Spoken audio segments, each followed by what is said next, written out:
They hate when you elevate, elevate, elevate. They hate when you elevate, elevate, elevate. Yeah. They hate when you elevate, elevate, elevate. They hate when you elevate. Yeah. I had to elevate. I'm way up, way too fly. Yeah, I'm feeling myself. Ain't no chance I'm coming down. No, got a soul view to myself. Yeah. Why would I give it up? Why do they wanna come take my place? I work too hard for it. Don't need a replacement. This my vocation. Now I got rollies all in rotation. Hop on the jet just to take a vacation. Remember the moments was trapped in the basement. Now the hard work is all taking me places. Water no bed like we trapped in the matrix. Bet on myself and go ball out in Vegas. Living a life like I'm rich and I'm famous. Don't see the grind that I know that it came with. Oh, I ain't make it this far for myself. Yeah. I had to prove to everybody else. I had to set them straight. Yeah, I had to boss. So I had to renovate. I know they hate when you elevate. You stacking up losses, I'm handing them out. Yeah, I had to go delegate. It feel like I'm floating, I'm lost in the moment. I swear I could levitate. They never believed that I would really fly. I had to go demonstrate. I had to set them straight. They hate when you elevate, elevate, elevate. They hate when you elevate, elevate, elevate. Yeah, they hate when you elevate, elevate, elevate. They hate when you elevate, elevate, elevate. What's up, y'all? Burn Live, y'all. Merc Wangley keeping y'all connected. Hashtagging these red eyes, changing the viewers red. Keeping underage. Hold on, y'all. Give me 2 seconds.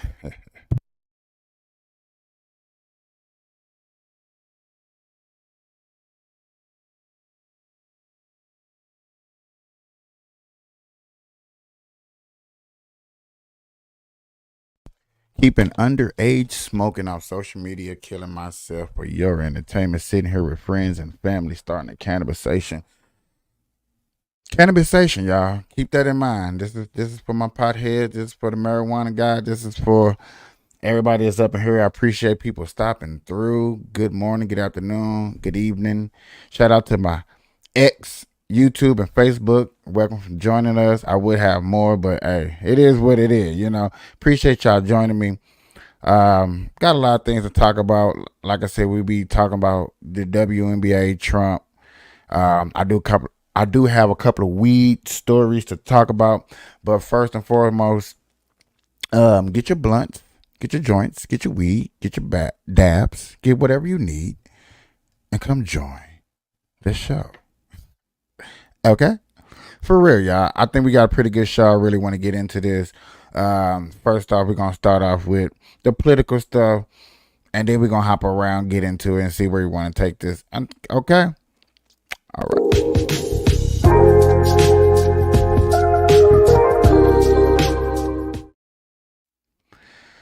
All right, y'all.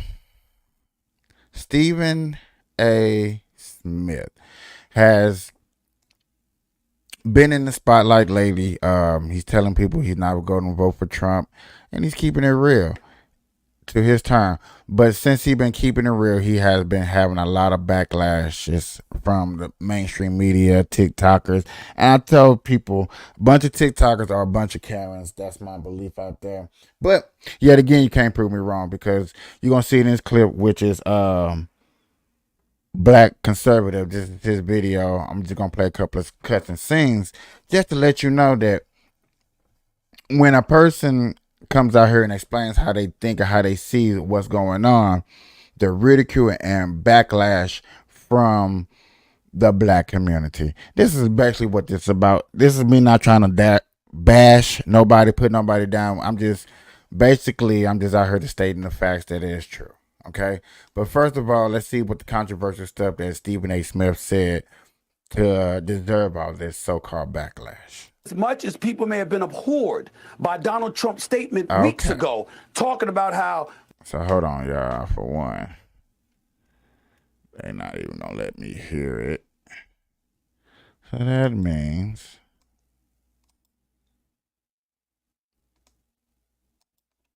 Yeah, I had the wrong headphones on. Let's go. Black folks, he's hearing that black folks find him relatable because what he's going through is similar to what black Americans have gone through. He wasn't lying. He was telling the truth. When you see the law enforcement, the court system, and everything else being exercised against him, it is something that black folks throughout this nation can relate to with some of our historic, iconic figures. We've seen that happen throughout society. So no matter what race, what ethnicity you may emanate from, we relate to you when you're suffering like that because we know we have. And that's what he articulated. Please explain to me how the black community relates to Donald Trump. This man has several indictments, 91 criminal charges, 2 impeachments, tried to overthrow the government where he called on his supporters to storm the Capitol where they wind up killing 2 Capitol Police and also wind up being shot by Capitol Police. You explain to me how we can relate to somebody who had to pay a settlement for rape allegations, then had to pay restitution on top of that for defamation. Why is it and who is it that keeps platforming these quote-unquote black activists that's supposed to speak for the entirety of our community, always trying to speak and lead with stereotypical tropes of African Americans, like black people and criminality are synonymous when they're not? Stephen A. Smith needs to learn how to turn the TV off and read a motherfucking book, because we loved power. Oh yeah, we love fake shit. But in reality, black people aren't criminals. In reality, black people are entrepreneurs. We're business. This right here is a prime example. We never said, Stephen A. Smith never said that we are criminals. He said we can relate because you always want to justify the criminal. You always want to get the black people out of jail. That's what he's talking about. For people who can relate to Trump. Now, this gentleman right here obviously cannot relate to Trump. Is not a Trump supporter.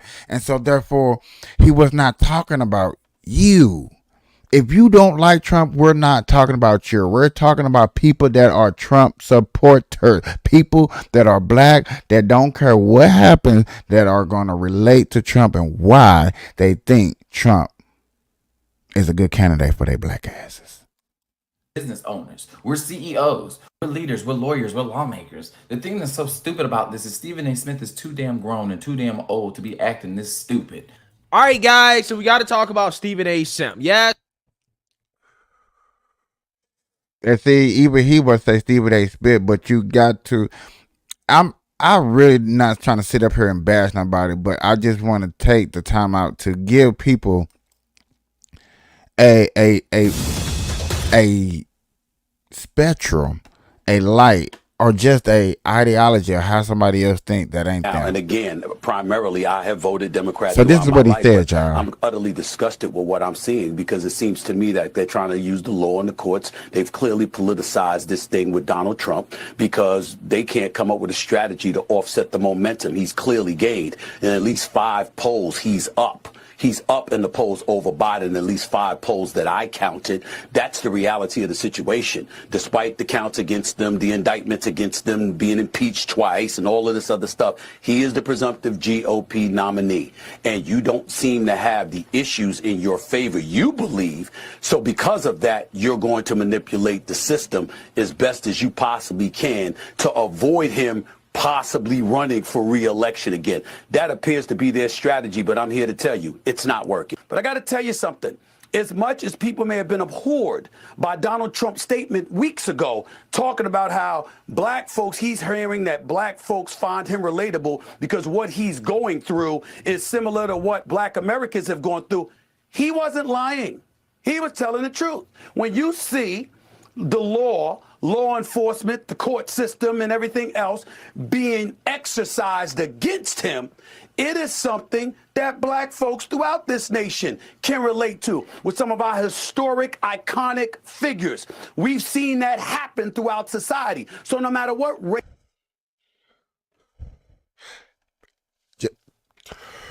Jesse Jackson, George Floyd, who else? Mike Brown. Anybody black that got unjustified by the police or the system, or we seen somebody. What's the actor who was a good actor who went out there and did a good job? He was Marvel movie. He lost all his roles. Jonathan Major. they attack the social media. Everybody attacked Jonathan Major just like they attacking Trump. That's what he means. If for people that don't understand between blacks and Trump and how they're relatable. Two different people doing two different things, and this is how they're relatable. And you're trying to tell me that black folks can't sit up here and see the difference. Okay. So I'm just trying to give y'all a good explanation of why and what y'all see and how this looks. So y'all can't say, oh man, he doesn't know what he's talking about. Okay, cool. Race, what ethnicity you may emanate from. We relate to you when you're suffering like that because we know we have. And that's what he articulated. Yeah, so you see, now you heard that, okay? So Stephen A. Smith has pissed some people off. Stephen A. Smith defends Donald Trump, saying black people like me because of, hey, y'all getting upset, but what valid points? Now this person right here is the only person that tried to make reasonable choices of why black people shouldn't go for Donald Trump. Listen to this. Why do you have to have an opinion about everything? Like, why are you, Stephen A. Smith, successful by all measures? Why are you going on Fox News? Why are you going on Hannity? And why are you comparing Trump's legal situation to that of the plight of black Americans? It's fucking insane. Like, it doesn't even make sense. And if you did some research into Trump, and I wrote the book about the USFL, I know a lot about Donald Trump and his history. There is no comparison to be made. Black people are shit on over and over and over again. And here's this guy, Donald Trump, and I'm just being honest here. When the Central Park Five were exonerated, he continued to call for their death penalty and refused to accept it. I mean, he's a bad guy. When he had Queens housing, he limited the amount of available units for blacks. Not a good guy. So stop fucking talking like you know, because you actually don't know in this subject. But I want to say this to. So yet again, this is the point right here, y'all. So nobody's allowed to have their own opinion. Nobody's allowed to have their own opinion of how they see and what they think. That's basically what I hear when I hear them talking. Oh yeah, you're not allowed to have your opinion. Why should you have an opinion about something that matters to you that some people look at? And why do these people that are talking that you finna see, especially this one right here, understand that he's not talking to y'all? Most likely, I guarantee he's not talking to y'all. I guarantee he's talking to people that support Trump. Yet again, if you do not support Trump, which obviously, listen to this. This is not somebody that support Trump. Mr. Stephen Anthony Smith, because that's your name, right? Equating what black people went through to Donald Trump is the ultimate disrespect coming from you as a brother, right?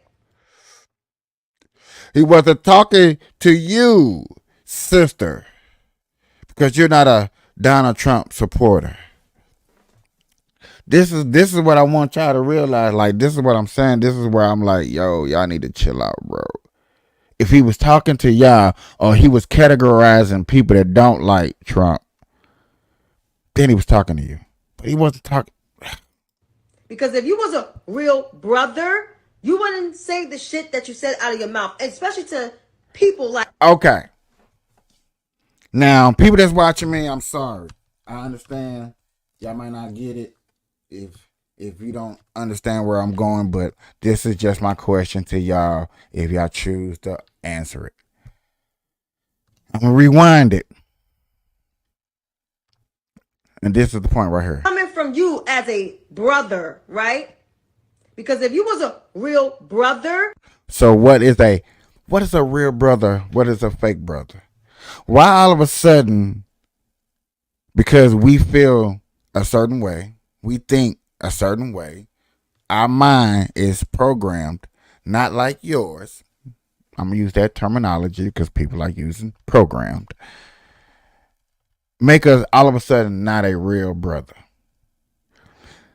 We voting for a white man makes us not a real brother. But yet again, Joe Biden is a white man that black people voted in. So, dude, I mean, what's the difference? He's not with the party that people think that's for them. Okay. I just want y'all to realize this is the point that be making me. What is the difference between a real brother and a fake brother? Because you don't hear that in no other race. What's the difference between a fake white man and a real white man? You don't hear that. Just like you don't hear independent white woman, independent Asian. Only thing you hear independent is the independent black woman. What the fuck is that? No other race say independent but black people. But yet again, there's a such thing between fake brothers and a real brother. Okay. You wouldn't say the shit that you said out of your mouth, especially to people like Sean Hannity, who is a low-key ass racist himself. Donald Trump.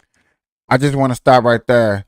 If people paid attention to that interview and actually watched the interview, I didn't even watch the whole interview, but I just watched the beginning. No lie, I just watched the beginning. And you know what the first thing both of them said to each other?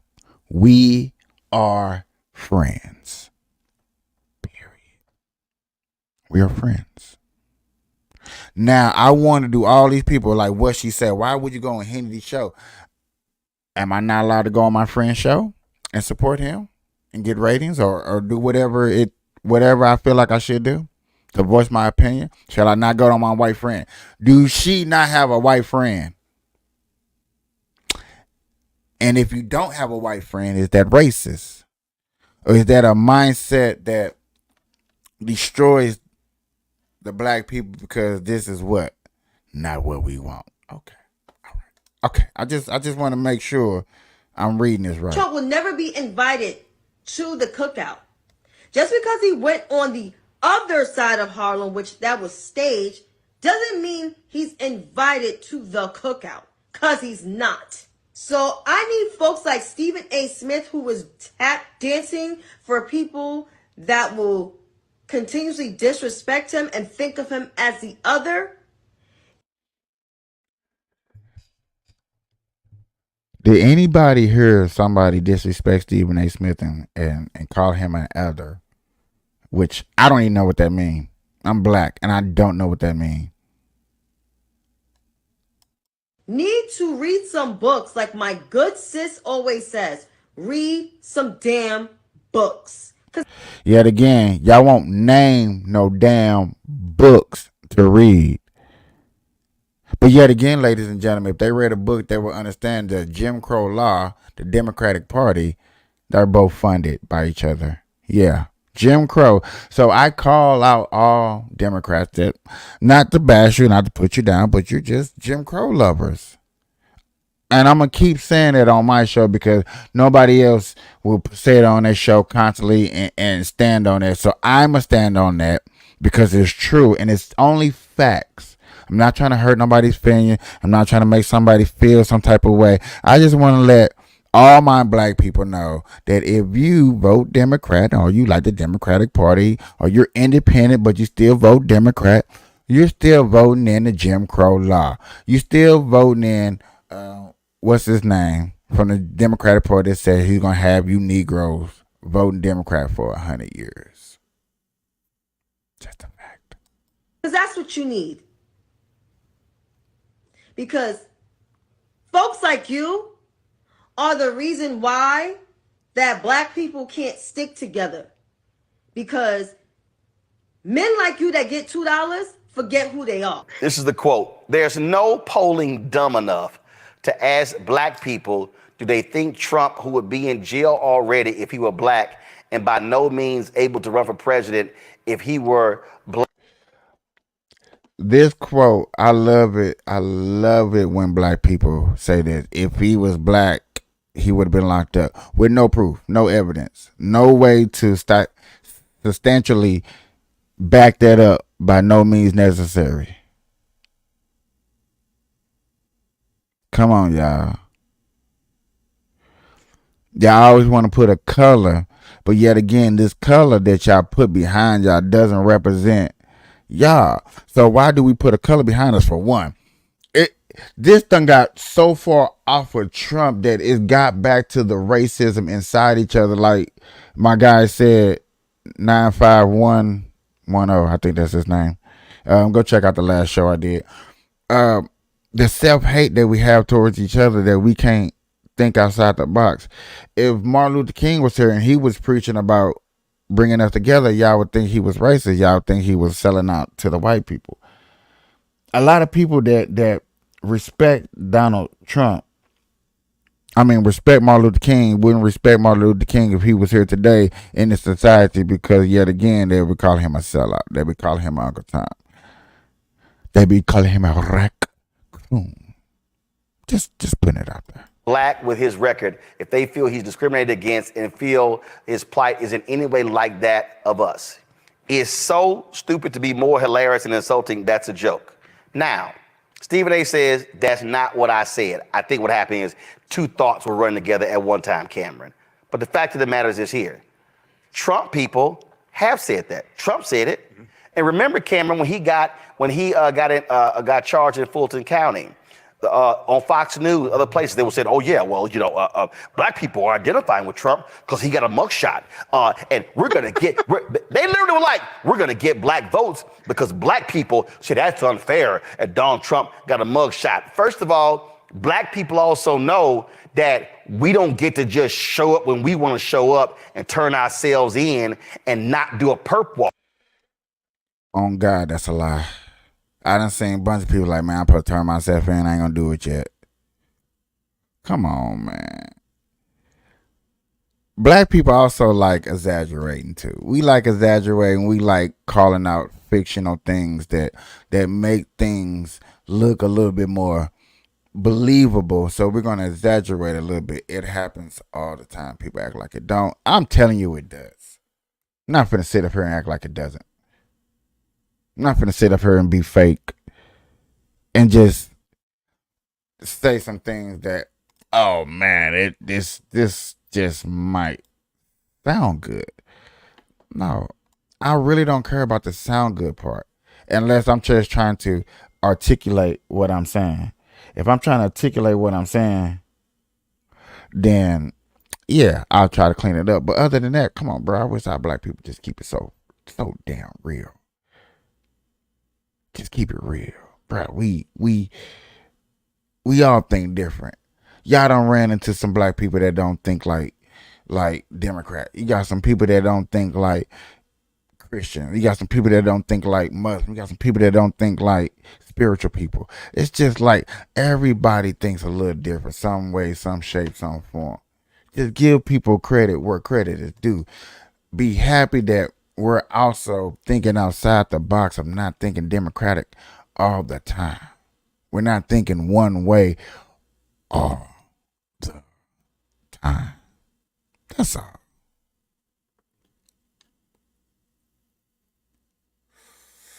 I'm going to get into some sports, man. Go change the subject. I told you, y'all, I'm not going to stay on that too much. Matter of fact, you know what? No. Since I got my nice little group up in here, we're going to get into some weed stories real quick, because if I don't do it now, I'm not going to do it later. So y'all know 420 just passed and everybody went out and celebrated and stuff like that. Happy 420. I didn't do a show. I'm sorry. I had to work. I was exhausted. So, I didn't do a show. I'm doing one now.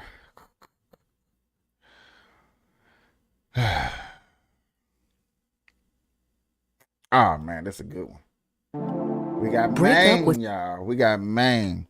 Like, I like doing different states and different laws. That of marijuana use across the country. It's legal in 24 states plus Washington, D.C. But that does not mean that illegal growing operations have gone away. In fact, they are still booming. A CBS News investigation finds those operations are expanding, particularly in rural parts of the U.S., and they're finding surprising backers overseas who are tied to other deadlier drugs, including fentanyl.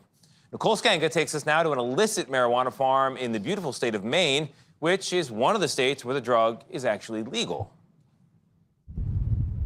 Nestled along Maine's rocky shoreline, the sleepy town of Machias. People lobster fish, they clam and they log.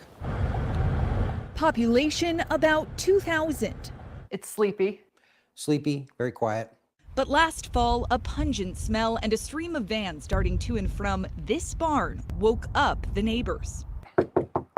triggering a 6-week investigation by local police and Chief Keith Mercier, and unearthing more than $1 million in black market marijuana.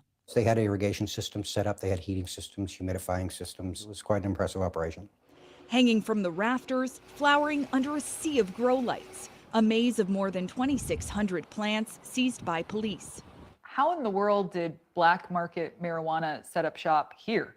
I think that was one of the draws, was being a rural community that could go undetected. Just one flashpoint in a $1 billion black market marijuana boom now sinking its teeth into less populated states like Oklahoma, Colorado, and Maine. If I can go into Maine and buy a house for cheap that's rural, is very isolated. Ray Donovan is the former chief of operations for the DEA. That would allow them to continue to grow the marijuana crops uninhibited. Law enforcement now cracking down. Sheriff's office! Come out with your hands up! With at least 34 busts statewide since last June, more sites dotting the I-95 corridor now under investigation. Ladies and gentlemen, boys and girls, y'all, this is one thing I be scared of and I be talking about a lot on my show, is the fact that drug trafficking from a higher point of view is going to be taken over. It's going to make us little guys bad. It's going to make us look bad. It's going to make us really, really, really look bad, y'all. And I keep trying to tell y'all it's really going to make us look bad. But people don't believe me. And you'll steady hear more people be like, hey, man, it need to be federal regulated. And this story, or if it was this way, this story right here is one of the reasons why we really shouldn't really think about regulating the marijuana, because I mean, not regulated, but federalize the marijuana, because the dangers like this and stuff like this that happens, it's not a good look. It's a very, very not a good look. It's downgrading us. It's making us look bad. And then you're going to get weed decriminalized in the next, 20 years, because this is going to get out of hand. States are going to say this is out of control. We got to start taking back the streets. Oh my God, it's starting to slowly happen now, but it's just not in the marijuana position. But we got to slowly take back the streets. We got to slowly get back what we're grinding on. And this is, I don't know if we as neighbors, all of us that's in here, our communities probably need to step up and start checking on our neighbors and see who's regulating that. But don't nobody want to get shot and killed like that. And I do understand and I respect everybody. Like, look, it's none of my business. But yet again, the news companies are going to blow this out of proportion even bigger and bigger and bigger and bigger and bigger until it get decriminalized. Keep it real. This is not just a Machias problem. No, this is a statewide problem. The information we have says that there's statewide problem. They named about 3 or 4 states: Maine, Kansas, Oklahoma. Any state with a royal county, basically all 50 states with a royal county. So we just talking about the ones that are regulated. So we talking about 26 states. 25 states, 24, no, yeah, 23, 24 states, whatever, something like that. States with small counties. This is a problem. There's over 200 that are actively working right now.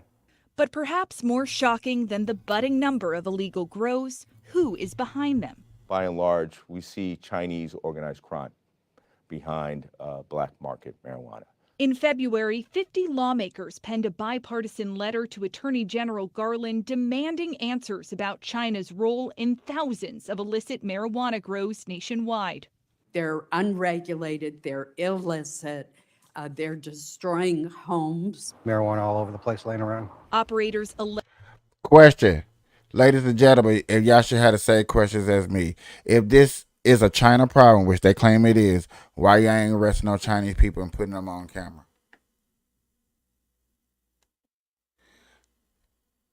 Don't say it's a Chinese problem and don't show no evidence, because it's hard for us to believe that it's just a Chinese problem or y'all point a finger.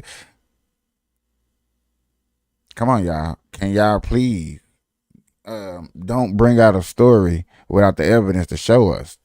Don't just, I mean, y'all showing us buildings, y'all allegedly stealing more than $10,000 in power. Just how much power was running through? Substantial amount, more, probably 4 or 5 times what a normal household would run. These locations consume huge amounts of electricity. So this is the spreadsheet. Yes. Native Mainer Steve Robinson meticulously tracked suspected illegal marijuana grows statewide and took us to one identified in court records. This looks like a suburban dream home. If you look on this garage right here, there's a newly installed 400 amp service. Poring over power records, findings published on his website attracting the attention of lawmakers and law enforcement. Why would anyone need that much power? If you're running say a car wash, a grocery store, Or if you're growing a lot of marijuana. In some cases, the suspects arrested may have been victims. There we go. No offense. I'm not, don't look at me like I'm wrong. Don't look at me like I'm wrong. Y'all wanted to see their faces too. Y'all wanted some type of evidence, some insurance that this is happening. I want people, if they spreading the words about this going on, like, hey, I watched this one podcast, and he's saying the Chinese people are really, you know what I'm saying, just open up shop, not even getting a regulation. But yet again, there's no real punishment for this. There's no Fed time because it's not a Fed case, it's a state case. But yet again, I'm just saying, you got to think about that.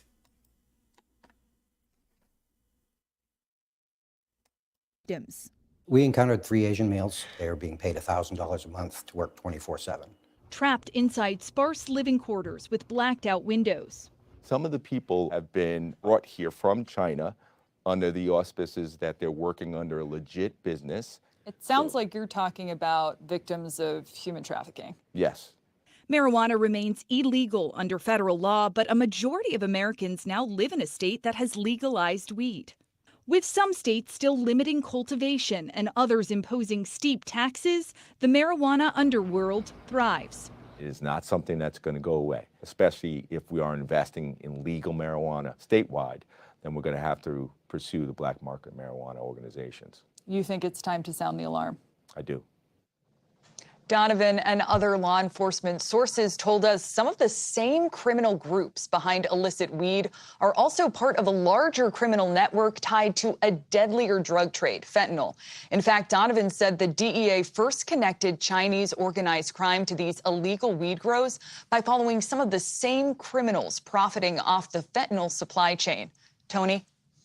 Whatever to make money. Nicole, thank you very much. So, of course, one of the reasons why weed is legal in 24 states is because people were tired of the war on drugs. But counterintuitively, when you legalize, you actually need a big, strong law enforcement push in order to push the black market into the legal market. Because people don't naturally want to volunteer to pay taxes, get regulated, fill out paperwork and forms. We're seeing that process play out in places like Maine. Boy. Don't y'all see, I don't want nobody getting mad at me. Y'all don't get mad at me because I be pulling out these facts and y'all got it like, man, hold on, man, it's bad. Hey, showed us good marijuana stories. I'm sorry. But I'd rather show y'all true marijuana stories and news that are actually going on in the States. Sometimes outside the country too. Don't get it twisted. Sometimes outside the country. But I definitely like to keep inside the States, let you know. I also got another one pulling up here, another news story. This is from 2 days ago. And yeah.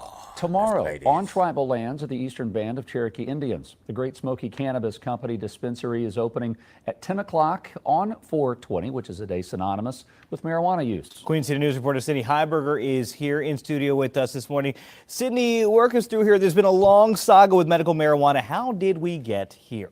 Well, Julian, this all started back in 2021 when the Eastern Band of Cherokee Indians passed a rule that allowed medical marijuana.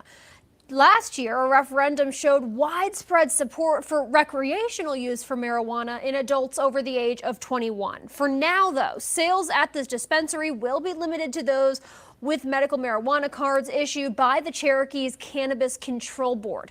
They said since they started accepting applications last April, they've already received more than 1,000 of them. All right, but medical, marijuana, medical or not, we know it's still illegal throughout the state. So how is it possible that people are able to buy it? Well, that's because these tribal lands, the Qualla boundary as they're called, is considered a sovereign nation. So the Cherokee can create their own rules and laws, but step foot outside the Qualla boundary and typical North Carolina rules and regulations apply. Take a listen to a conversation we had with an attorney a while back about what happens when people take their pot from an area where it's legal to an area where it's not. I've represented folks that come from California or come from these states where it's legal, and they have medical marijuana cards, and they bring their medical marijuana, and they've been pulled over. I've represented numerous clients like that, and they say, well, hey, here's my medical marijuana card, and the officer very politely, hopefully, says, well, thank you very much, but that doesn't hold salt in our state. And another layer to this, guys, state lawmakers convene next week, and we know that there is a medical marijuana bill statewide that is still pending. I'm going to bring you the status of that bill as well as what lawmakers are saying about.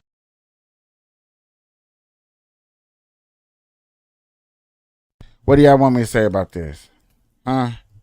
What do y'all really want me to say about this, man? 420, you got dispensaries open up. Now, I never really thought about Indian reservations, should they be separate from the state laws if they go recreational or not. But obviously, they in the same state, they get the same law, they should be opening up. And you would think, I would almost think that it would help the reservations of the Indian land grow in their communities and stuff like that. So I'm kind of for, dispensaries doing their thing and trying to open up and stuff like that. Like, no bullshit. Yeah, for real. Let's hear the end of this real quick. About this new dispensary coming up in our next hour. Love the new dispensary. Yeah, we just got to make sure that because how many of y'all have actually been to a Indian reservation? I'm just kind of curious. I've been to a few in a few different states, and I'm not gonna lie to y'all when I'm saying they wasn't too up to par.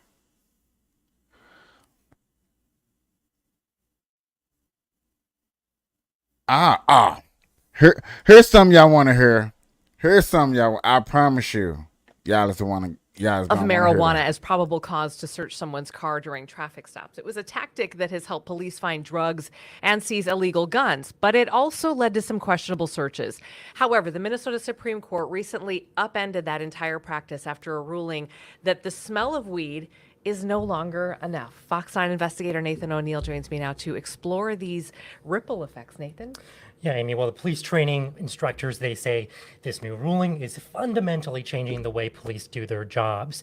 And we decided to really dig into the impact of this. We looked at police video, evidence files, and court records, which all show how police previously used the smell of marijuana to search someone's car. But that all changed after one search in Meeker County that made its way all the way to the Minnesota Supreme Court. Take a look. How we doing today? Doing good. I'm surrounding the At the center of that landmark ruling is this never-before-seen video. Partner said he told me he could smell weed, and I could smell weed.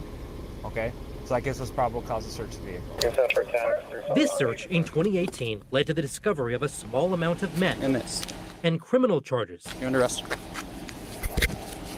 But late last year, the Minnesota Supreme Court found that search unconstitutional. The specific question is really whether the odor of marijuana alone is enough to expand the search to the vehicle. The court ruled the odor of marijuana alone is simply not enough in Minnesota. Okay, so Nathan, I think one of the first things people are going to think about is the fact that recreational marijuana became legal in 2023 in August. So does that make this a moot point? Short answer, no. The justices, when they looked at this, they did not directly address the idea that Minnesota was headed toward legalization of recreational marijuana. They knew it was coming, but they did not directly address it. They kind of spoke to other states as examples that have gone through this process, made similar rulings, and then saw legalization take effect. And in those cases, those rules upheld. So we can effectively say that this is going to stick around. Okay, and I think we should clarify too that while smoking recreational marijuana is legal in many locations and places in Minnesota, we need to clarify what that means as far as a vehicle goes, right? Right. So even though you are legally allowed to possess it in up to certain amounts, you can smoke it, you can consume it, but state law does not allow you to do that inside your vehicle. So that is still a crime. As far as these searches go, the justices really kind of honed in on this idea of the smell. So regardless of the legality of everything around it, the decisions that were made as far as searching vehicles. Ladies and gentlemen, he trying to make it so complicated and extra. I was just trying to be nice and let the man do it, but he was just taking too long. Y'all know he was taking too long. Basically, they pull you over. They cannot say, hey, can I search your car because I smell marijuana? No. You cannot use that against me. You can't. Because I can hold up to 2 ounces and stuff in my car. So, of course, my car can smell like weed.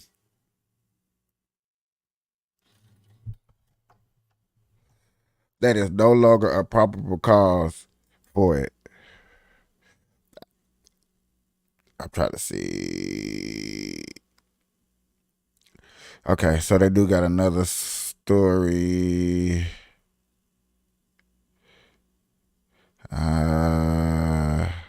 Let's get to the story. Because that's basically what he was saying, y'all. And I wasn't finna just keep letting him fumbly bum. Trying to explain to y'all, like, basically that cannot pull you over and say, I smell weed and have proper cause.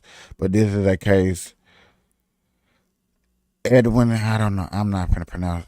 Y'all, I'm bad with pronouncing their names, you know what I'm saying? Obviously, not gonna do it. 2021. Check this out. Damian Marshall was pulled over by Eden Prairie Police. Where you coming from tonight? I was coming from the casino. This video, obtained by the Fox 9 investigators, shows what started out as a traffic stop over dark-tinted windows. But what happened next would spark a 3-year ongoing legal battle. No marijuana in the car today? No whatsoever. Okay. Marshall was initially pulled out of his car because of an unrelated warrant. But that's not why the officer proceeded to search his car. Until after we search it because of the odor of marijuana. Oh, yes, sir. He said the odor of marijuana. Could you step outside the car? In his police report, the officer also noted Marshall had constricted pupils. But he said he conducted the search due to the odor of marijuana. Yeah, he's robo-tripping. The officer found empty medicine bottles, marijuana debris, and a styrofoam cup filled with liquid, none of which were collected. So I'm just going to go ahead and dump this out because I'm not going to try and collect it, but here's a mixture of pop. It's got a... At Take 5, you stay in your car because we're faster than you think. Oil change is done. That was so fast I didn't even have time to finish knitting these sweaters. Alcohol order to it. I'm guessing it's the cough syrup. Why did you have those containers? Because those are the meds that my doctor prescribed for me to take. The evidence found in the search ultimately helped convince a judge to order a blood draw. Traces of oxycodone and oxymorphone were found in Marshall's system. He was charged with a 4th-degree DWI. He is not impaired, and he was using his prescription medications responsibly, which the blood results show that it was only a therapeutic level of what was in his system. Did you feel like your rights were violated in that moment? Yes. Why? The things that happened after the stop was against my 4th Amendment rights. That's the same argument Marshall's public defenders made in court, that the smell of marijuana alone was not enough to justify the search. Any officer could say they smelt the odor of marijuana, and unfortunately, There's no way for us to know later on if that really was the case. We're not there. We're not present. We don't smell it ourselves. Ultimately, a judge dismissed all charges against Marshall, citing a recent Supreme Court ruling that impacts traffic stops, police searches, and criminal investigations across Minnesota. Good story, right? We don't have to worry about people admitting that pulling you over smelling marijuana, they have no rights to search your car one at all. Y'all give me 1 second. I'm going to take a quick commercial break. If you feel it, if you feel it, if you feel it, if you feel it, if you feel it, if you feel it, if you feel it, if you feel it, if you feel it, if you feel it, if you feel it, if you feel it, if you feel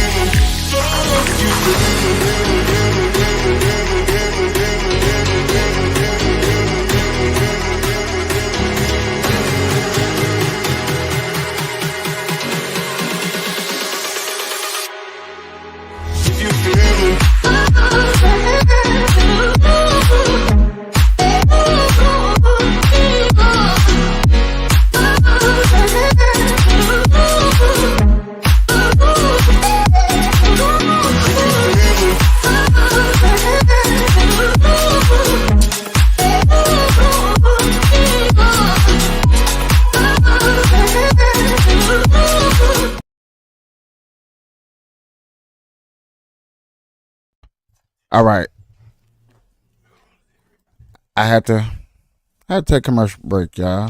You know what I'm saying? I'm sponsored by myself. Sponsored by myself and stuff like that. So let's finish this up real quick. And we should note in that initial kind of interaction between the driver. I'm not gonna play them. It's their personal web thing. I thought it was actual news coverage, but they cover the news, and I appreciate them covering the news. Let's get changing the subject back into some other details, y'all. Appreciate everybody hanging out with me for real, for real. I appreciate it.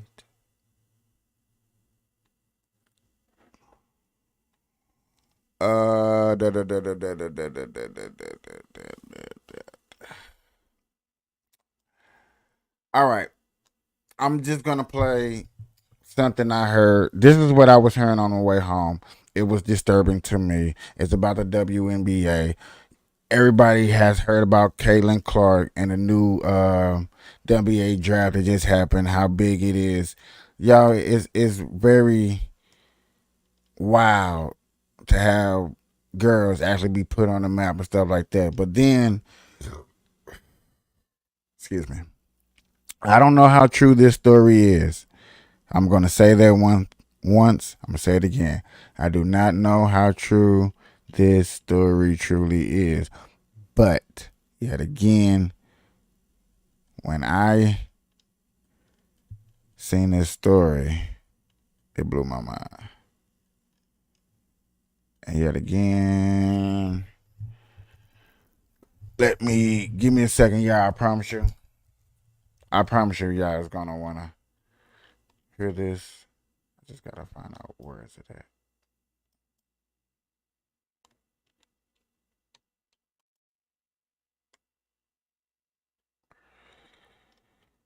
Of course.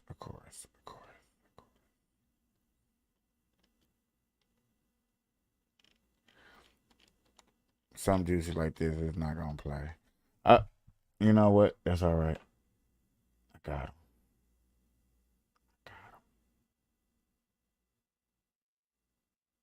Thank y'all for being patient.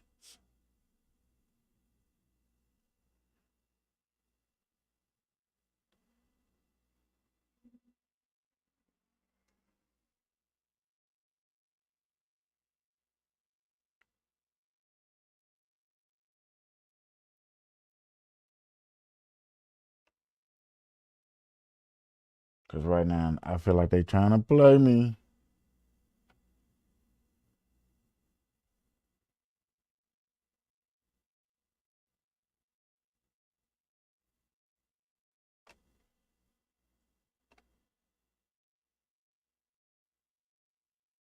Bro, I did not play that many things.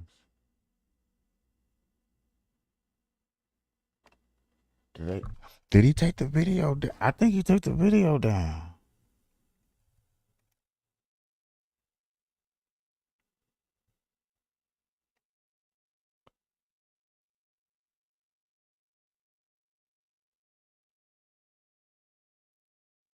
Bro, I really think he took the video down.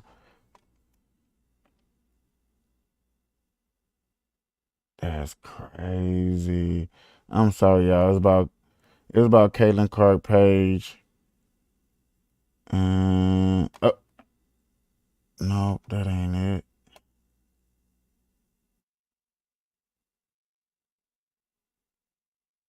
Come on, y'all.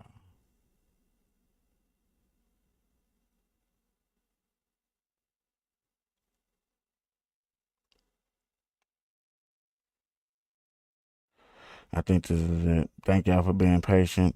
I really want to play this. I don't want to just go over something that we finna hear and stuff like that, and y'all be thinking I'm lying. That ain't it. That's crazy. And the only reason that's crazy because I really think he took down a video. Because it was only like an hour something long. That ain't it.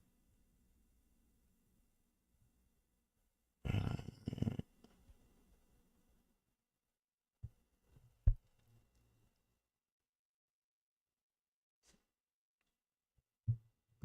I really think he took down a video, y'all, and I can't play it. That's just so messed up. And I do apologize. Because this was one of my main. I was shocked. But only thing is crazy is why it's not in my history because I literally was watching it. I'm finna show y'all what I see. So y'all, I'm like, well, just show us something. So these are the videos that I played so far. Boom, boom, boom, boom. Doing the show. These are basically it, right?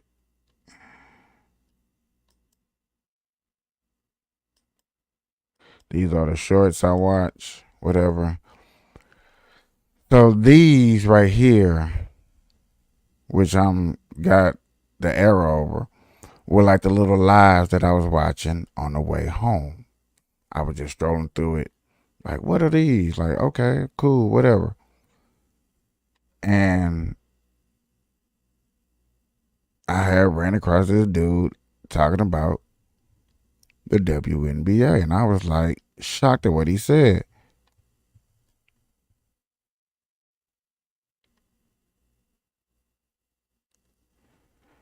And it had to be right up in here. Right up in here. Because this is girl. This is wrestling. I was like, nope, nope, nope. And it was like an hour-long video. Wasn't. And the dude wasn't showing his face.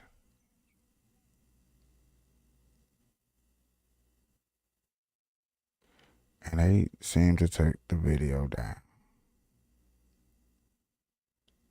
I promise you, y'all, that's crazy. I was playing it for him right before I went live. Just save it.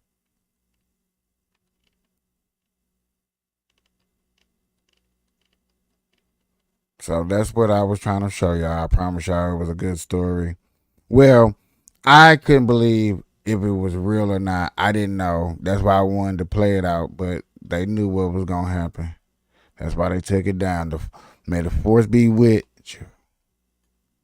This is not real. These are the most infamous female inmates serving time in Minnesota. Part 1. 25-year-old Heather Horst couldn't divorce her husband, Brandon, or she would lose everything. So she decided to end his life. She had a $1 million life insurance policy on him and told Aaron Allen she would pay him 25% of it to get rid of Brandon. Allen later testified that Heather told him to put at least 2 or 3 rounds into him. On August 5th, Allen shot and killed Brandon while he was sleeping. At trial, Heather's defense argued that Allen acted alone, but the jury wasn't sold. She was convicted and given life without parole. Damn. These are the most infamous female inmates serving time in Minnesota. Part 1. That's 25. crazy. That's crazy, y'all. That just really just kind of messed up my little night just a little bit with that story, because I couldn't believe what this guy was putting out there. And like I said, he must have took it down because it must have not been true. YouTube hit that nigga up so fast, so hard. Can you please take that down? Yeah, that's not funny.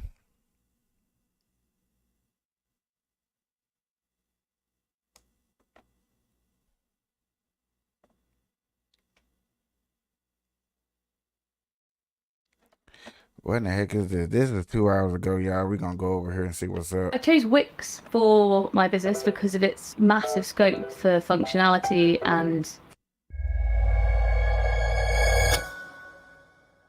we can see the harmful effects of the Ninth Circuit's decisions up and down the West Coast as cities have become overrun by encampment.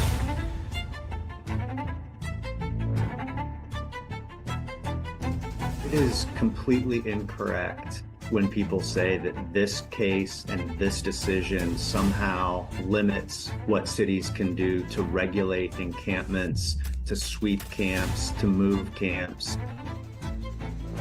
It's just manipulative hogwash. What's going on at the West Coast is what's coming to a neighborhood near you.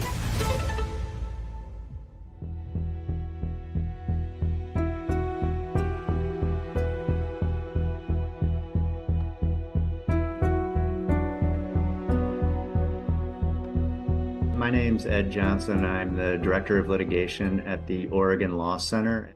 This case originated in our Grants Pass office in 2017. We started to hear from people in the community who were living outside, who were being awakened in the middle of the night by the police and told essentially there was no place at all for them to sleep in the city. And then we also heard that people were getting ticketed and arrested and jailed. And the federal district court in Medford found in our favor that criminalizing someone for living outside and trying to stay warm and dry with a blanket violates the cruel and unusual punishments clause of the 8th Amendment. The Ninth Circuit agreed with the district court and upheld that. The city petitioned the Supreme Court to hear the case, and the Supreme Court agreed to hear the case back in January. Hi, my name is DNA Evangelist. I'll be arguing for Grants Pass in Grants Pass versus Johnson. It's an incredibly important case that will have nationwide ramifications on how cities are able to address homelessness.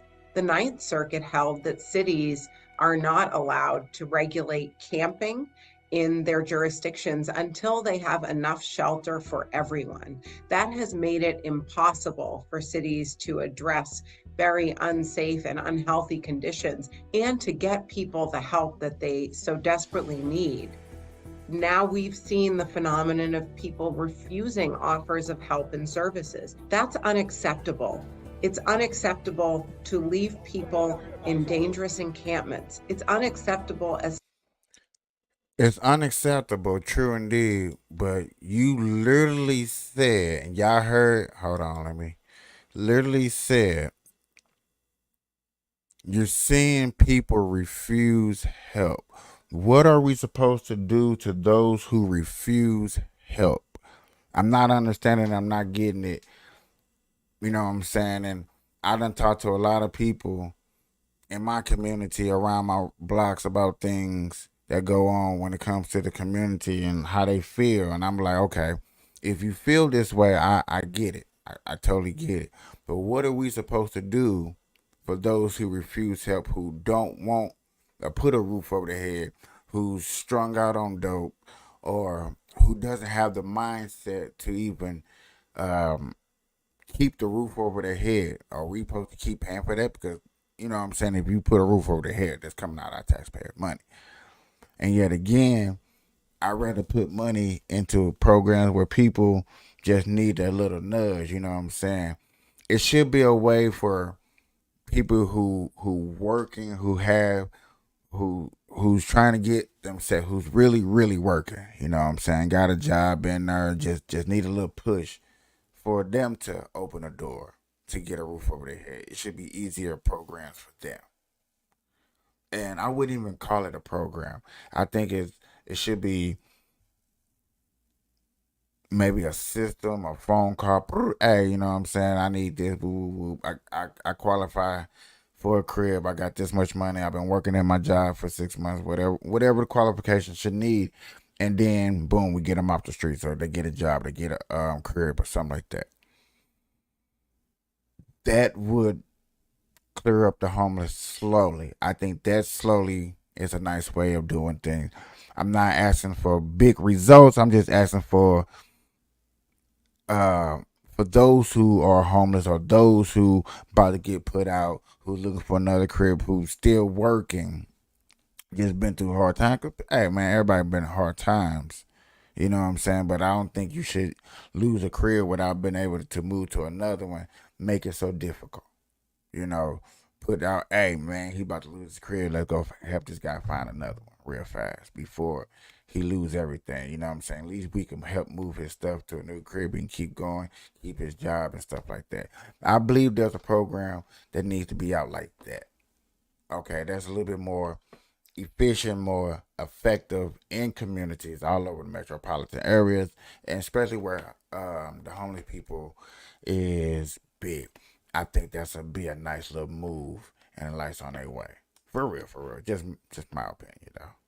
As a society, for us to continue to condone this sort of human suffering. And we've seen in Portland and Seattle that cities have to grapple with very dangerous conditions at the same time as they are working on long-term solutions to end homelessness. Okay, in this part right here, we're talking about people who's in homeless that's in very bad weather conditioning. Yet again, you're gonna force them into a building with a bunch of people where they can still gonna abuse drugs there, because they're not gonna care. They're gonna treat it like outside. They're gonna harm people for getting in their way. And is that a good look for what we were looking for? Would be more of the question. Like, I don't think that's a good look. I don't know about y'all. I just don't think that's a good look. Sounds dangerous. It is completely incorrect when people say that this case and this decision somehow limits what cities can do to regulate encampments, to sweep camps, to move camps. There's nothing in the Ninth Circuit decision that prohibits a city from saying no tents, for example. The only thing that cities can't do is the one thing that Grants Pass has done and wants to continue to do, and that is to make it unlawful for people to sleep outside with a blanket when they have nowhere else to go, to cover themselves with a blanket so that they don't die of hypothermia on every inch of city land 24 hours a day. For obvious reasons, our assertion is that that's cruel. And it's unusual because that kind of sweeping 24-hour a day, every inch of public land banishment and punishment is very uncommon. And the rule in this case doesn't apply when there is available shelter space. So if someone is offered shelter and they decline it, they could still be ticketed and arrested under this decision. In Grants Pass, there is no homeless shelter. There are no available shelter beds for people. And so that issue hasn't come up in Grants Pass itself. What he's saying is just manipulative hogwash. Hi, my name is Brian Boteller. I'm the executive director of the Grants Pass Gospel Rescue Mission. I have been at less than half full since 2020. Are there need for other services? Yes, there are need for other services. Is there enough shelter beds? Yeah, there's enough shelter beds. There's enough shelter beds for the folks that want to leave homelessness. I guarantee you. Y'all heard what he said. Y'all heard what he said. It's enough beds for those who want to leave homelessness. But the problem is, and I'm going to say it one more time just for people that just came up here that don't really get it. The problem is for those who want to look outside of homeless. When I want to leave homelessness and I want to go to the next level, I want to get a crib, it seems like that step be hard. You know what I'm saying? I can find a job, I can save the money, but then, can I get a crib? You may not know how to fill out applications, or you may not know what area to look in for affordability. You may not know where to look for affordability. You might, some people ain't had a house in a while. First come, first serve. They get a crib, they up in there, and don't know the meanings of maintaining the insurance behind it, the paying the electric. They didn't add, it's a lot of little things that you may forget that the program after you get out of homeless to the next step that people, I feel like, is missing. All those folks that are there in the park or they're in the parks do not all want to leave homelessness. I'm Bruce Murray. I'm a medical doctor here in Grants Pass. I've lived in the community for more than 35 years, practicing physician, now semi-retired and doing work with those that are homeless and their medical needs in Josephine County in Southern Oregon. So a lot of thermal injuries, hypothermia, trench foot, or literally frozen limbs that required amputation. So living outside in tents is not a joy. And I think that's one of the myths is people choose to live this lifestyle. They're not the ones that I see. We're fortunate that we have been able to eke out space in 4 parks here in Grants Pass where we can see people, we can arrange follow-up, we can arrange visits afterwards, but we travel as a team with behavioral specialists, mental health specialists, as well as medical team to go out there, and we can do it all within a relatively small centralized area. Outside of Grants Pass, it's heavily wooded and mountainous and not very hospitable. The propensity they've got to cook on something. We're in a fire zone where every August we burn somewhere in Oregon significantly. I worry that access to care, which has been my theme, is going to be much more difficult. Access to hygiene and safety is going to. Now I feel that. I feel that with the storms and the weathers and stuff like that, I'm feeling that deeply when there need to be another move to make that better situation. On God, I can't knock that not one bit. But what I will say, first and foremost, is when it comes to dead trees in these forests, especially California all the way up to Seattle, Washington, there's a lot of dead trees that start forest fires when it's overheated and it's been a little magnitude. And that's the problem that I'm seeing and I keep hearing. And you can go read the reports because most things will start by what you saying, people in the parks camping, but most of them be started just because of dry, dead wood.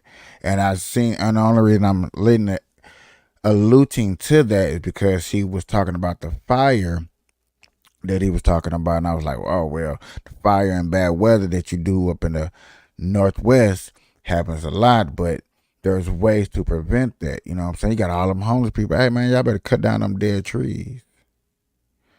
And stuff like that. Now, when you say hygienes,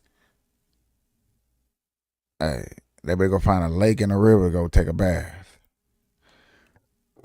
I don't mean to be funny like that, but I'm just saying, y'all, think about it. He worry about hygienes and stuff and toothpaste and stuff. They know how to crawl back to a city or to a foundation where civilization and buy things and hustle and panhandle. That's where panhandling coming. For real. It's going to be much more difficult to ask to assure if they criminalize living in parks. We don't have any alternative. It's not like they have anywhere else to go. It's all framed like our problem is, we're upset with people sleeping in parks. It doesn't cost us tens of thousands of dollars every year to clean up after sleeping in our parks. We're not afraid of our children playing in the playground accidentally getting poked by someone's pillow. It's only cities within the Ninth Circuit now that are. Hold on. Wait a minute. Are you scared of your kids playing in the park at 2:00 in the morning after the park is closed and then they done moved their stuff in there so they can sleep, but they moved out when it's daylight because they know they get their stuff taken away? When guys like, oh boy, we're here, when he says stuff like that, it makes me want to speak up on, like, you forgetting the small things that do happen on there with the, when you do call the city to come clean up the mess and stuff because they done loaded all over the place, needles and drugs and drug paraphernalia all over the place. You're forgetting about that part that's in these parks where you want these kids, or when these kids have these schools shut down. Ooh, I need to find that story for y'all too. I heard, I didn't even get to watch it all, but I'm gonna find that for y'all after this story real quick. I heard they shut down a school soccer game in New York City. I gotta find that. It's only cities within the Ninth Circuit now that are subject to this rule that's made it impossible and has caused widespread paralysis. And we can see the harmful effects of the Ninth Circuit's decisions up and down the West Coast as cities have become overrun by encampments and people who need help are not getting it. That has effectively wrecked a state's ability to regulate their own property and within a city to tell them what they can and can't do inside the public spaces in their community. So from what she said, and I might have to go back and rewind it, but from what she says, like, she's looking at people who claim they can't find help. And when you got a man sitting up here like, hey, I am part of the help and I got plenty of spaces, but yet again, we can't regulate those in between who want help, who don't want help. Remember what I said, y'all. It's really not about the shelter part. It's really about after the shelter, how do I get out the shelter? How do I save enough stuff to get out the shelter without somebody in the shelter stealing my things, stealing my ID, and I'm going through the BS? This is what people think about. What is it going to take for me to go in this shelter and save up enough money to find me a landlord that's really going to accept me so I can get up out of this situation? You know what I'm saying? Because I feel like it's always easy to get in the shelter and find a job. You know what I'm saying? Get in the shelter, find a job, I save up a couple of checks, then who's gonna get me up out of here? Who is going to get me up out of here? And that is like the main token to somebody like, hey, yeah, this is what I'm looking for. You see what I'm saying? Like, I got homeless. I got out of that. Yeah. Now I am looking for a crib. And that's the biggest step, and that's the longest step that seemed like to be one of the hardest steps to take, because there's always some type of something blocking it. Now, this story, I didn't get to watch it all. It was from Black conservative perspective. And I see you still haven't upgraded. I want to play this for y'all because this blew my mind. I didn't know nothing about it. And yes, this man finds some of the best stories. I promise you, he finds some of the best stories out here. So without further ado, let me not steal his line. Let me just show this off, dog, so we can get a better understanding. This is in New York City, ladies and gentlemen. All right. What is really going on here? What's going on here? What are you guys doing? What are you guys doing over here? Why are you guys in line here?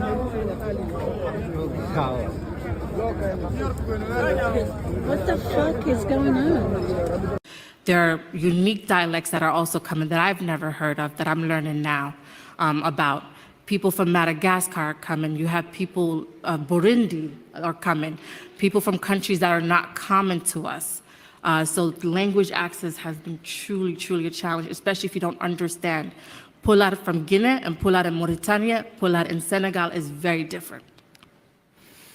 All right, guys, so we got to talk about a very disgraceful story that is becoming all too commonplace in progressive wonderlands like New York City. Now, this story involves African illegal immigrants who are here seeking asylum. Now, this is mostly military-age men who come from all across that continent. Now, it's kind of funny to think about because initially when the illegal immigration crisis was really ratcheting up under Joe Biden because he told the illegals to come to the border, we were told that, hey, you got to let them in because they're all coming from Venezuela for the most part, okay? And they're here because they're seeking asylum and they're running away from the socialist dictatorship in that country, right? But now, all of a sudden, you have people coming from across the globe, okay? You have people coming from China, Southeast Asia, the Middle East, Europe, Africa. They're coming from everywhere, okay? So are you telling me that all of these people are escaping political persecution and therefore they should be let into the United States of America, all these countries, okay? Even in Africa and Southeast Asia and all these other places. Is that what you're telling me? Right. Again, I think that something is up here, okay? We're being gaslighted about this issue. And it's not just about people who are seeking asylum and escaping political persecution. This is being done on purpose. They're just letting people into the country. Doesn't matter where you're from. As long as you come to the border and say, I'm hungry and I'm escaping political persecution, you don't have. Ladies and gentlemen, do anybody think this is dangerous? I believe that's where I'm getting into it's getting dangerous. Not only we shutting down schools, like, come on, man. You just heard that lady saying, hey, she just named 3 different countries on a continent and saying all their languages is different. We got people from all over the world wanting to come here. And the people here listening and watching and living and breathing don't understand how beautiful this country is. They get it. Look at that. They over here for freedom, justice, and America. We them dressing. I can't even crack jokes like that, y'all. I'm sorry. I want to. But it's like crack a joke for what? Because this is like too serious, and this is stuff that people are not hearing about. Y'all not. We didn't know. We're at the shelter. e ka suumaye ɗo min soñjino moƴƴa par ce que tawi kadi horu gongol arta e kikiɗe tawa ñamete on a wawatamo ñamude. And on Ramadan time, we couldn't eat because when you come back for the breaks, the food is no good at all. E ko ɓe jonata men kon kadi 2 mois a yalta e o 2 mois ɗo timma yalta tawa ko ya ƴettu kadi paykoy koye foppo ƴetta bagage ji ma yaha kadi winditoyoɗa ɓe naɓiran ma kadi nokkugo hara paykoy koye no jangguirde nokkugo ɗum noon foppo no wondani men e sattedi. And they give us 2 months to stay at the shelter, and then you have to go out again with your luggages and the kids and find another place. It's very difficult. Haray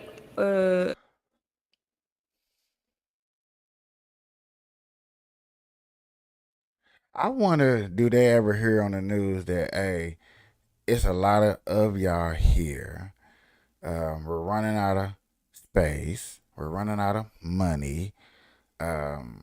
Understandable the food may not be up to par. It's just like if y'all really don't like it here because it's difficulty and it was unexpected because it's not like how it was 6, 7, 8 years ago. True. It's not like that. But dang, y'all. Everybody back there that's complaining like she complaining, we're paying for. Everybody that's watching my show that pay taxpayer money, that's USA citizens, I'm just letting you know that we're paying taxes on that. This is the crazy part that be blowing my mind. You're like, and now you want better food? You want lobsters and steaks and, you know what I'm saying? She want the good life. You know, she want to hear about how it was when they first was coming over here because so many people was getting 6 months. Now you're getting 2 months. Like, man, come on, 2 months. I know people in shelters who live in shelters. I know people that live in shelters. If your state not going through this, I understand you're not worried about this. But people that's going through this, I just ɗum ɗon vraiment hino satti min paykugan kadi janunkun mo mari 19 ans 18 19 entre ɗon o wawali heɓude ha joni komo janga. And also I have a kid that is like 18 to 19. Until now, he doesn't have no school. Like I said, there was emphasis many times that, we are African, we don't speak African. We have different specificity in Africa. I'm from Central Africa. My mom is from East Africa. My mommy speaks Aramaic. My dad don't speak Aramaic. He don't even understand it. I do because my mom is Aramaic, so I do. But we need people that speak the native language to teach to those people. That's what we're asking the city, and the city refused to acclimate. This is unacceptable. This is shameful time in New York history. This city is not friendly for all people. It is anti-African and xenophobic. Cette ville...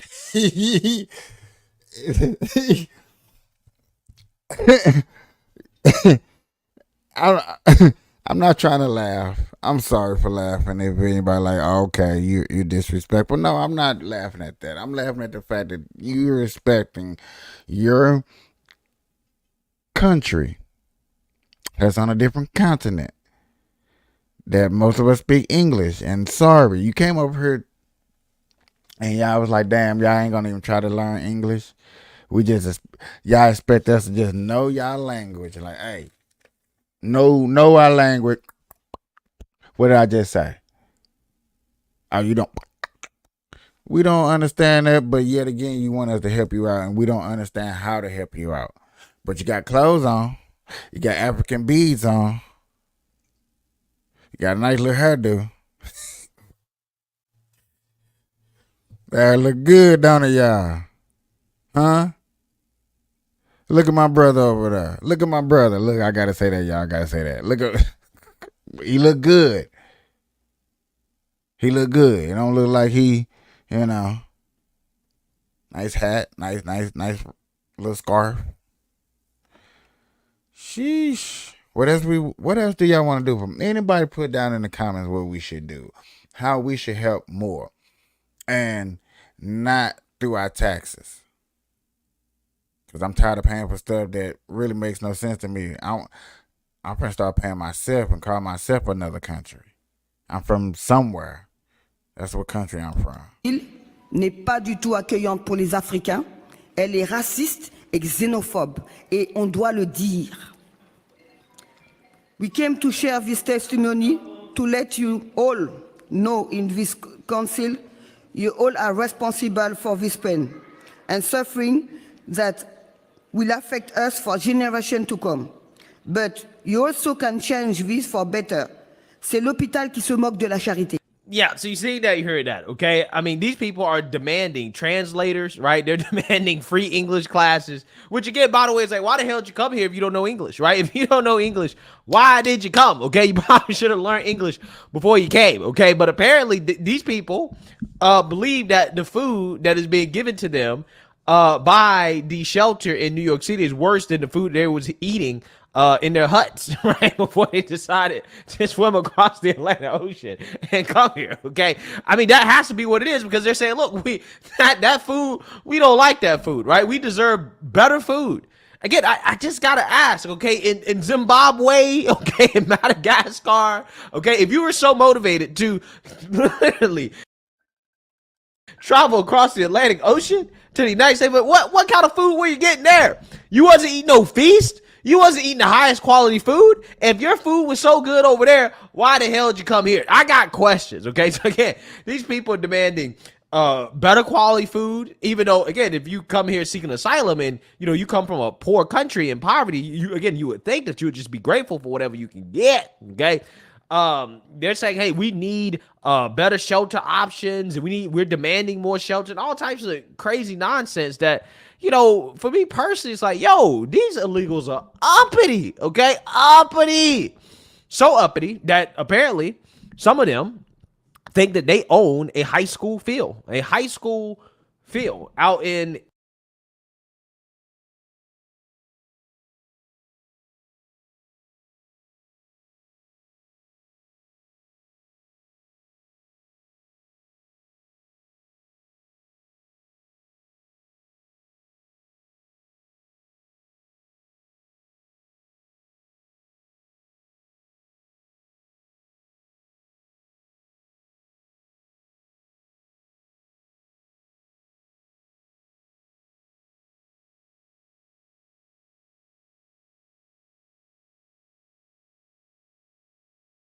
I don't understand the thing that we have to provide for other countries just to make it make sense to us. If we had to provide all these wonderful things for these people.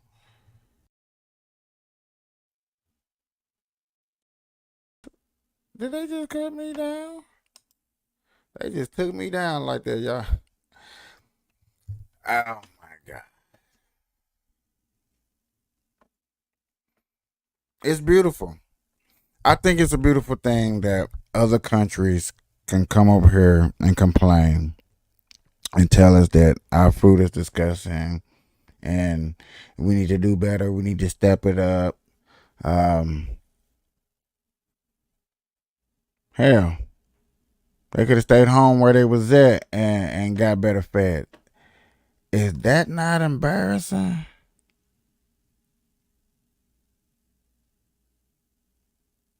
Is that not embarrassing? Somebody please let me know. Is that embarrassing? Because to me, that's right there when it comes to embarrassing. That y'all would tell us that. And then we can't even say nothing back because then we're xenophobe or Africanophobe or Chineseophobe or whatever phobe is like. Dang, how many phobes can we be? We just is there such thing as Americaphobe? But yet we got people over here chanting another country talking about death to America. Wow. Okay. Free Palestine, free Israel, free Ukraine, death to America. I could have sworn we was over here just chilling, smoking weed and working real hard and paying these high gas prices and paying these high grocery prices and paying these high interest rates on houses and stuff like that. We was over here doing this. We over here looking at Walmart's closing everywhere. But yet again, people are telling me and you that that's a problem. Hold on 1 second, y'all. 1 second, 1 second, 1 second.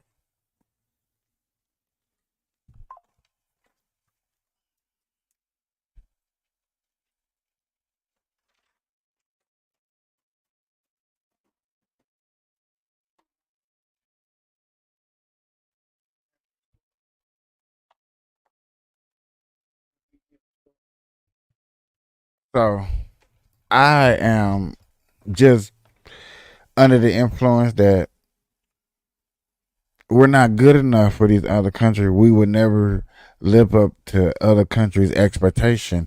We're just are we American phobe?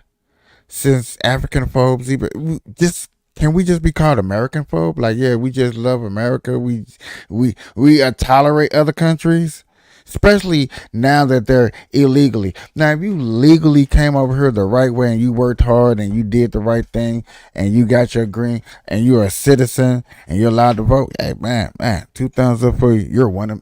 Me and you, we're brothers. We're brothers and sisters. But if you're gonna come up here and complain about this right here, let me make it big. I understand you can't read it. There you go. Complain like this right here. This ain't cool. This is where I got a problem. But let's hear about the high school part, y'all. That's the part that's finna amaze me. Let's hear about the high school part. East Harlem, okay, a public field in which a group of migrants refused to leave so that a group of kids, American kids, right, could actually play soccer, okay? And apparently they refused to leave despite the cops showing up. In fact, the uppity illegals actually started throwing a fit over the fact that they were asked to leave. So let's read about this. Headline: New York City high school soccer game canceled after a group of about 30 migrants refused to leave the field even after cops show up. Again, a disgraceful story to talk about in this country. But because you have insane woke idiots running this country, running these liberal cities, this is what you're getting. Okay, so let's read here. A high school soccer game at a public field in East Harlem was canceled after a group of migrants refused to leave the pitch so the kids could play. Quote, I directly asked them to leave, and some of them kind of took it into consideration, but then 4 or 5 of them said, you know what, F it, we don't have to leave. We can do whatever we want, said Eric Johansson, the coach of the Manhattan Kickers, a 17-year-old boys travel team. Yeah, so again, these people over here saying that, hey, we can do whatever we want to do, okay? F it. We don't have to leave.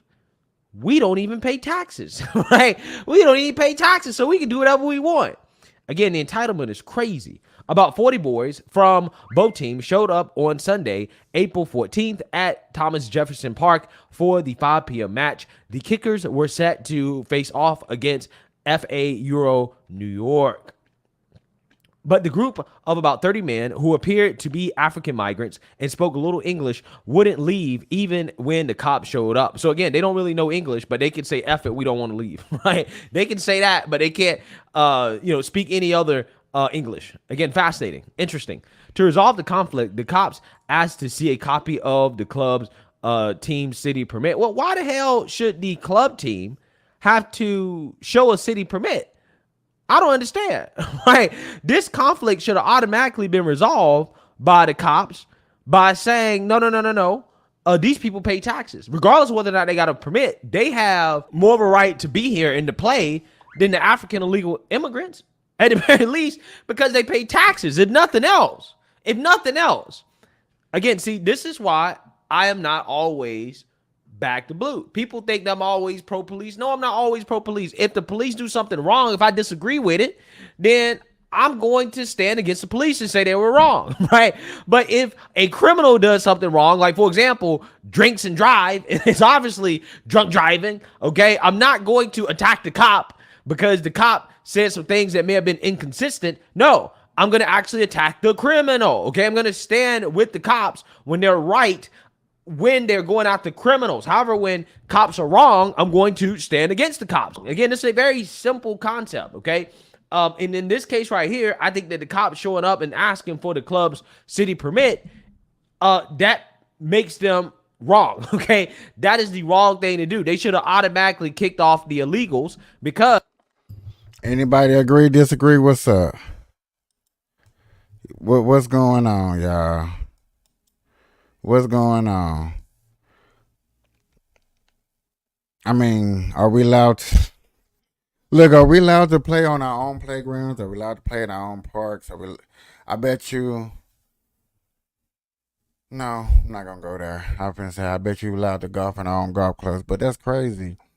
We are letting people take over our own country that, for one, we can't do good to, and yet they take over, and we still get punished.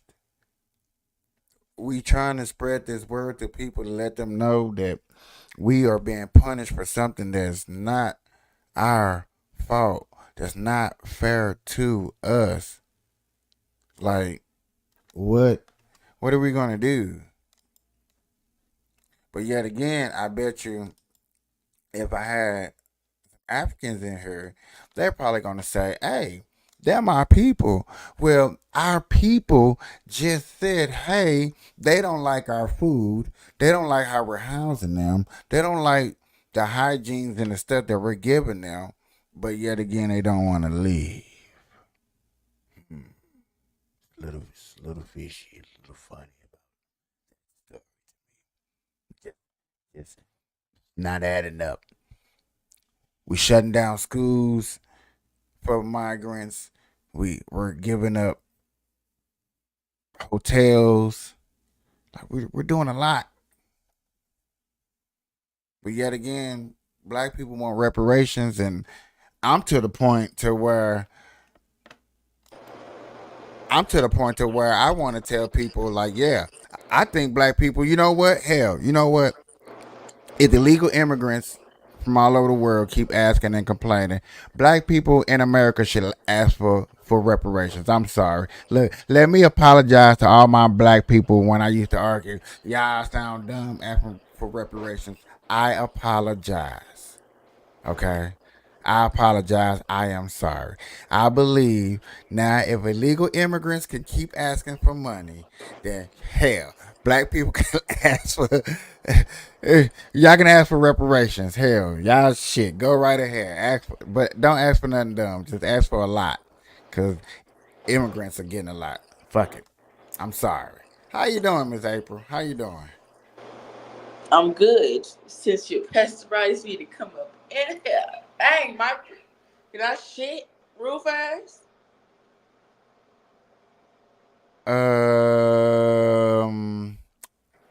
Welcome everybody. We that was unexpected. I know everybody's like, Yo, like I can't hear. Yo, it's the bathroom. Michael's like, get your ass in the stream, like shit. I mean, you didn't have to tell us all of that. Ladies and gentlemen, I guess, I mean, some people want to keep it raw, rugged, and truthful. You know, I'm sorry, y'all. It's the truth if y'all wondering what I'm doing in the bathroom. Did nobody wonder? I hope nobody cared. We just was interested in the story. See, that's what happened when people assume. You just went into a little bit deeply into assume. But April, how are you loving that the WNBA, that women are getting a lot of recognition for playing basketball? Oh shit, they've been playing basketball. They just not getting recognition because shit, because Angel Reese and Majay are just now bringing their game back as far as the black community. I feel like, my camera's right now. So, you gonna take your daughter to a WNBA game? Oh yeah, most definitely. We go to those, yeah. that shit. The ticket sales are cheap as hell. They cheap. That's not gonna be cheap when Reese come to town. I'm already hip. They still gonna be cheap. A regular NBA basketball game can range up from over $200 something, $100 something depending on the seat that you get. Winning basketball is gonna always be reasonable. Always be reasonable. Because they're still minority. They're not popping like the NBA, the original NBA. You know what I'm saying? So it's still gonna be cheap. Contract deals is not long with the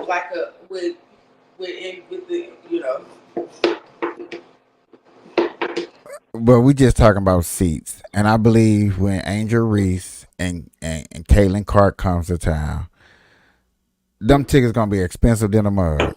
No, they're not, Michael. They're not gonna be nothing but like $70, $80. So you think that? Okay, cool. So Go to games. So I understand. I go to games and I go to games too. You know what I'm saying? 2 years So ago, but listen to what I'm saying because it's already ticket sales have already I done. go to women NBA games in particular because I love to see the women play. Yet again, I do too. But hear me out. It's already been said in other states. Yeah. That ticket sales done jumped up 20%, 15% in other states in original state. Them two, I'm just saying, just them two teams alone. So that's Chicago and Iowa, Arkansas, somewhere up there. I forgot. I'm sorry. Caitlin Clark, whatever Caitlin Clark said. Them Pacific games right there are gonna be just a little bit more expensive than the regular other games that's during a regular season. Caitlin Clark's jersey just sold out. Less than 24 hours. I can believe it. But that doesn't mean the games are finna go up. Their contract is not gonna let it go up.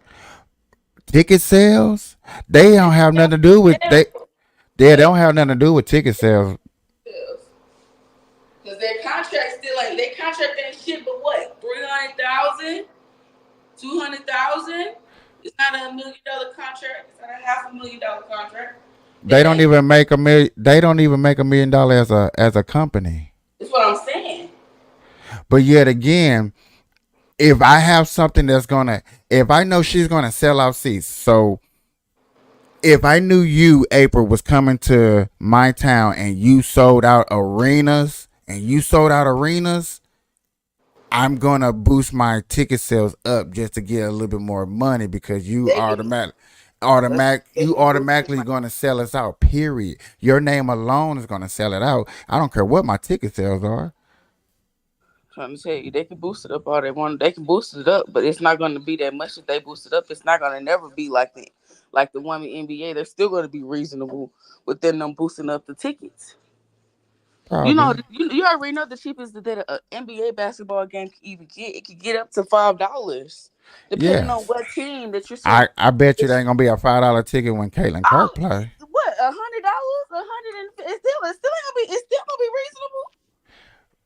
So you think $100 for a women WA and a nosebleed section is reasonable? I think that's good because the regular NBA is already hella expensive. So yeah, that's still doing good. You're still doing good.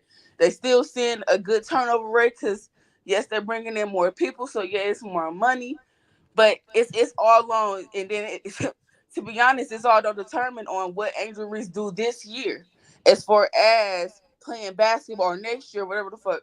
As far as this year, basketball in May, May 14th. One of these, I think Chicago is gonna make the playoffs. I ain't gonna lie to you. Because that's where my my girl, Candace Parker. Yeah, Candace Parker. She with the Aces. Yeah. That's my team right there. I love Candace Parker. I love the Aces. They're a good team. But no, everybody's got to see how Angel Reese do this year is going to determine how them games are going to sell out every other year. Hold on now. You know who else got picked up with a? Her best friend. I wouldn't call her best friend. They from totally different. That's like her best friend, Marjorie. They close. I mean, I would be close to it. We two freshmen and we two been dominated. We two are championships of the last 2 years, and we coming into the league. Which now them two together. Because I'm sorry, I can't think of her name from South Carolina. You know what I'm saying? 2-time championship, 2-time champion. But I am excited. I am more excited for the WNBA than I have been since Candace Parker, Maya Moore. Not gonna lie to you. I've been watching WNBA just like I watch volleyball, just like I watch softball, just like I watch gymnastics, any other female sport. I watch all female sports just about equally. Like I'm just like keeping it 100. Type of deal. Yeah. So to be more enthusiastic to see the WA, like I can't wait. Like I don't get like that for female sports until like the Olympics. Like no bull crap. Like I'm overexcited to see the women in the Olympics because I know the women's always bring home gold. Like I'm not sure. I haven't looked at the statistics, but I do believe that women bring home more gold in the Olympics than guys. I'm not sure. Don't quote me on that. But I just kind of believe that, just a little bit. Because them girls in gymnastics, they cold. They hard. Can't wait to see them. Track team, can't wait to see them. My biggest look over because shit, we in come on, every sport besides besides volleyball, it's a sport that we own. But see, There's sport. volleyball just became a professional sport this year, and I was watching that. They got a YouTube contract for the first season of a professional sport. Wayne Gretzky just came out with field hockey as a professional sport. Mm-hmm. And I think it's cool. I didn't get to watch too much of it, but just having something new to watch and something for more people to gamble, I bet you it's just lovely. Mm-hmm. No, I'm excited for this. I ain't gonna lie, I'm excited. I can't. I can't wait. I can't wait. Even though there's a lot of hate, I can't wait. And it's more hate from the girls in the WNBA from people outside the WNBA. That's another thing that is shocking to me. Is all the hate that's inside the WNBA for when these girls arrive. Like they not coming, no matter what. I like what Angel Reed said on her interview, like she ready to be knocked down and start all over as a rookie and make a name for herself. Like, yeah. I like that. Angel Reed so big head Nah, but she cool. But What you been up to? I ain't heard us not gonna roll up. So what have you been looking into? So as far as what? For as you and what do you look up? What do you search? Well, it's a number of things I look up and search, Michael. I already know politics, basketball, I do sports. What is your biggest interest that you look up? Drama. I don't lie. Drama that ain't got shit to do with me. Other people's drama. Other people drama? Yeah. So what's been going on? Enlighten us. Talk to us. What? I just want to know what the hell, what you be doing up this damn early? Okay, that's not what I asked you. I'm asking you. The hell, Michael?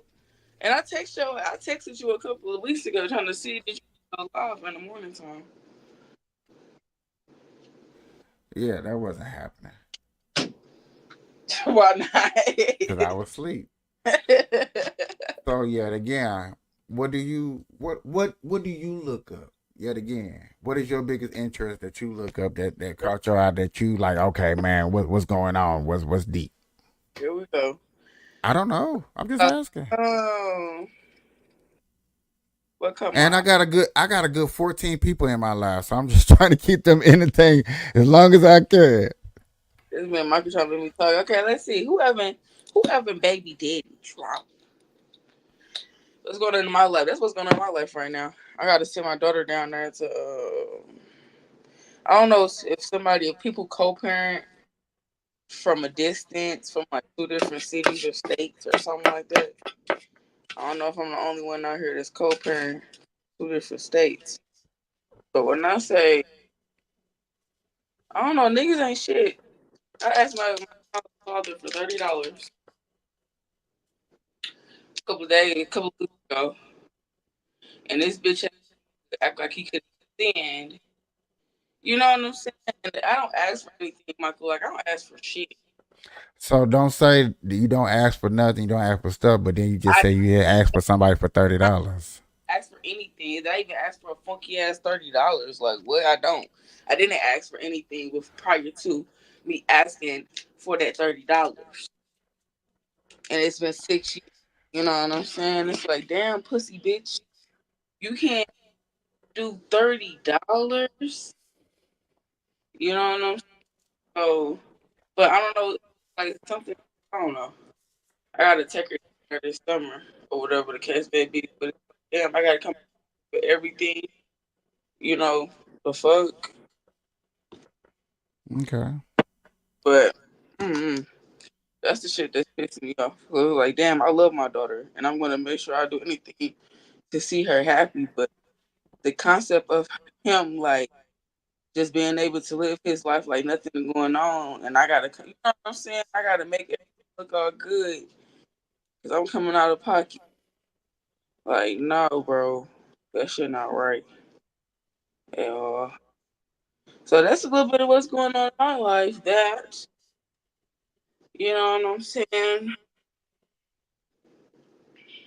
That's pretty much just it. Okay, that's cool. But I hate to say that that's not what I asked you, but that's cool. But let us know. Going to just working. To be honest, I don't have to really get into nothing. I didn't ask you what you for when you look up stuff on YouTube. That's what I mean. When you on YouTube every day, I don't know. I don't go to YouTube every day it's So Facebook, Instagram. I don't know what you. I don't know where you get your what you stroll on. I know you touch your phone every day. How you know that? We're human, and you're an Americanized. That don't mean shit. That don't mean I touch my damn phone every day. I don't even like this motherfucker shit. If you can see clearly, I be deactivated half of the damn time because I don't even like to be bothered. I don't know that. That's why I'm asking questions. Michael, you gotta ask a question with me because I don't know. I can't ask a specific question if I know nothing about your everyday. So that's why I asked, what do you look up? What's your interest? You said drama, other people drama. And I was like, okay, so who other people drama? Shit. Who's? What's going on in my life? Nobody really know what's going on in my life. But I just busted it down because somebody relate to me. I'm not knocking that, and I understand that, and that was cool, but that's not what you say you to be looking up. That's all. I wasn't trying to get personal. That's why I said, what do you look up? What are you interested in? You might watch. You already know, nigga, politics. I just told you, sports. All different types of stuff. We just talked about the recent thing that I was just into having women NBA. Okay. So what I mean, like, if you would have reversed and asked me that question, hey, Mike, what have you looked up recently? In the most simplest form, and I understand exactly what you're saying. You don't have to break that question down. I would have said Stephen A. Smith, the little drama that he's been going through, because I think that's kind of wrong that he's been going through that because he's been speaking his mind. I don't know about Stephen A. Smith. I'm just using that. I'm just using that as an example. Michael, I know April, that. April. But I know. We I'm just using it. that I Just know. using it. Just using it as an example. Yeah. We just talk about women NBA. Shit. Ain't nothing really been popping up. The Drake, what you want to talk about? The Drake and the Quavo shit? The fuck? I don't know. So what's been going on? I don't know. That's why I'm asking, April. Shit, I don't know either, Michael. I ain't gonna lie. You asking the wrong person. But I didn't ask you specifically about that. You just brought that up. So I was like, oh, okay. I just told you the recent shit I just got into. We already discussed that. Anything else so far on, I do not know what's going on right now. Okay. What's going on? What's your favorite song out there that you listen to?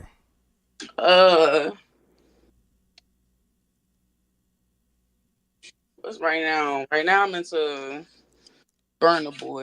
Yeah, African rapper. Burna Boy? Yeah. African rapper? Okay, here we go. Now we get somewhere, y'all. I know, now we get somewhere. Let me interview your ass since you hopping on here trying to press me. I'm not pressing. I'm just asking normal questions that are I thought was simple and easy to answer, not trying to get too personal, and that can start a conversation. That's all. Why you roll your blunt? I hear you. That's all. I don't mean no harm. I'm not gonna treat you like my other guest on there who thought that they can debate me. I'm not trying to debate you, but listen, April, calm down. Just listen. April. I'm calm. Stop. But you know what I'm saying? You're not letting me finish. You good, finish. Okay. So like I said, he tried to debate me over some things, over some topics. And he was definitely getting in his feelings because I was just trying to lay down facts and stuff like that. He was mad that I kept bringing up the Dalton case in Illinois. He like, man, why are you picking on her? I was like, because she's one specific person, black lady, that's a mayor, that's doing it good, that's actually taken from other black people. Mm-hmm. And I was like, I think that's wrong. Since we trying to heal our community, we trying to show love. This is one person that don't love her community. She really steal from our community, and it's documented. And I want to try to help by exposing her to everybody, so we can, if somebody else has this going on in their city, town, state, mayor, whatever you're from, we can expose them too. So people can learn how to vote people like that out. And that's what's been going on in my last two shows that I had. I ain't been alive in like a week. Oh, I didn't tell you. That's on my what's the name? I can tell you that I went out to do I was doing canvassing, whatever the case of me, because like the presidential shit coming up. So I was going out there proving for pro-abortion. Women to be out there. Did I say that, Michael? No. Yeah, no, you did not. So I was out there, like Smith's, Walmart, Targets. What's some stores down here? Smith's, Albertson. Yeah. Anyways, they got us all over the place. You know what I'm saying? Mm-hmm. So you're dealing with a lot of like, people that are like now, and like I'm like, damn. So I'm doing it for a job. You know what I'm saying? But having to still like say my point of view from it. You know what I'm saying? When you get in the plaque of like, I'm like, this is some straight protest type shit. I ain't even sitting back and think about it. Like, we straight protesting monkey for women to have abortions. You know what I'm saying? And it was, man, look, everybody is entitled to their opinion. But I know, did you see about that? Like Camilla was saying, did you see something about that? Like, if they get all the signatures, they're gonna put it in like the ballot or some shit. That's what's up. I know I haven't heard it. I have seen a lot of people having debates, specific debates back and forth. I've been looking specifically for women when they debate back and forth. You know what I'm saying? More than just sit up and hear guys. I really love when I hear women debate back and forth because you get more deeper down into what is the core problem with the abortion. Now, me personally, I do have my opinion. I'm not gonna go too far deep into that unless you want me to. It's up to y'all. But other than that, I mean, if they everybody's entitled to their opinion, but you know, what really pisses me off is that men have so much to say about the woman's body. That's what really pissed me off with that job is that the men had so much to say about how a woman should feel about their body. How dare y'all?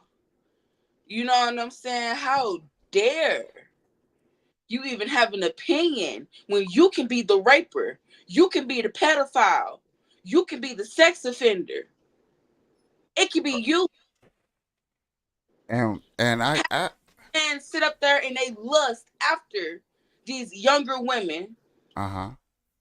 and they think that the shit is okay. That's the sad part because it be those men that sit up and they lust after these 16-year-old little girls, 15-year-old little girls, 14-year-old little girls, seeing them growing into their body.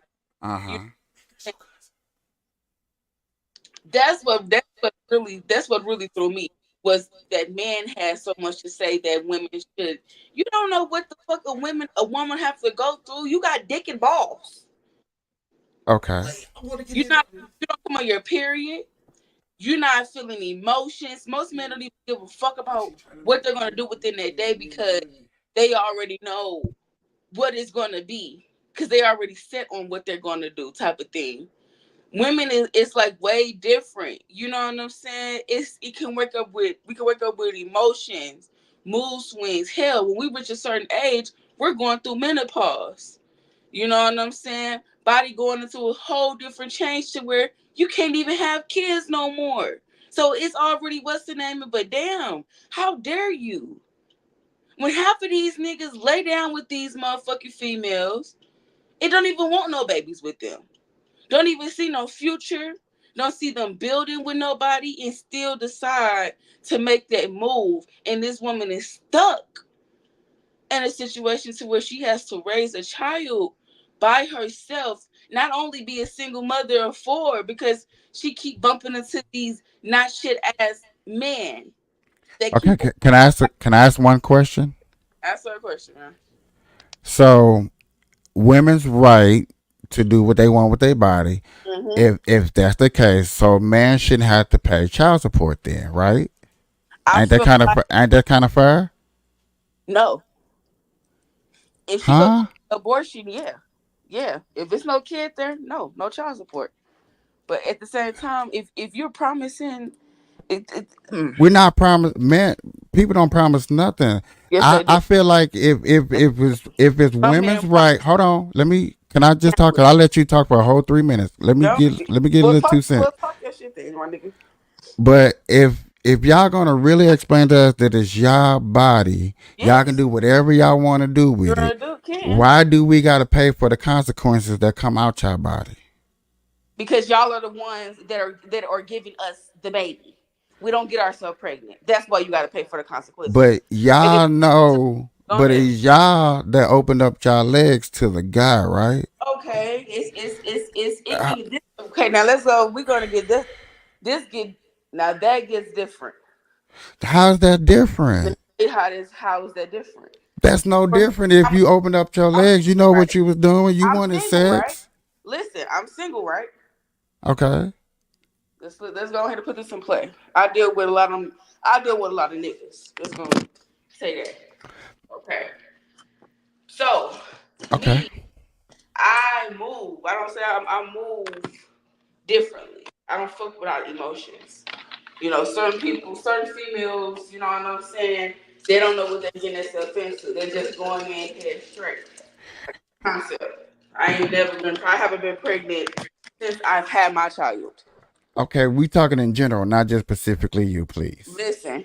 So I don't know. I just make sure it's the matter of a lot of women are very most most women get caught up at that young age. You know what I'm saying? Don't get me wrong. You got older women that get caught up, but most young women, the ones that do or promise anything, like yes, you can lay down with that man, but it's like, what have that man told you for you to lay down with them? Because a woman is just not going to lay down just to lay down on that fucking back. They're just not going to lay down just fuck any fucking body. No. From what I hear, most No. women. May I speak a little bit? No. Most things I hear from women, they lay down with a dude because that dude look good to them. That's a fucking lie.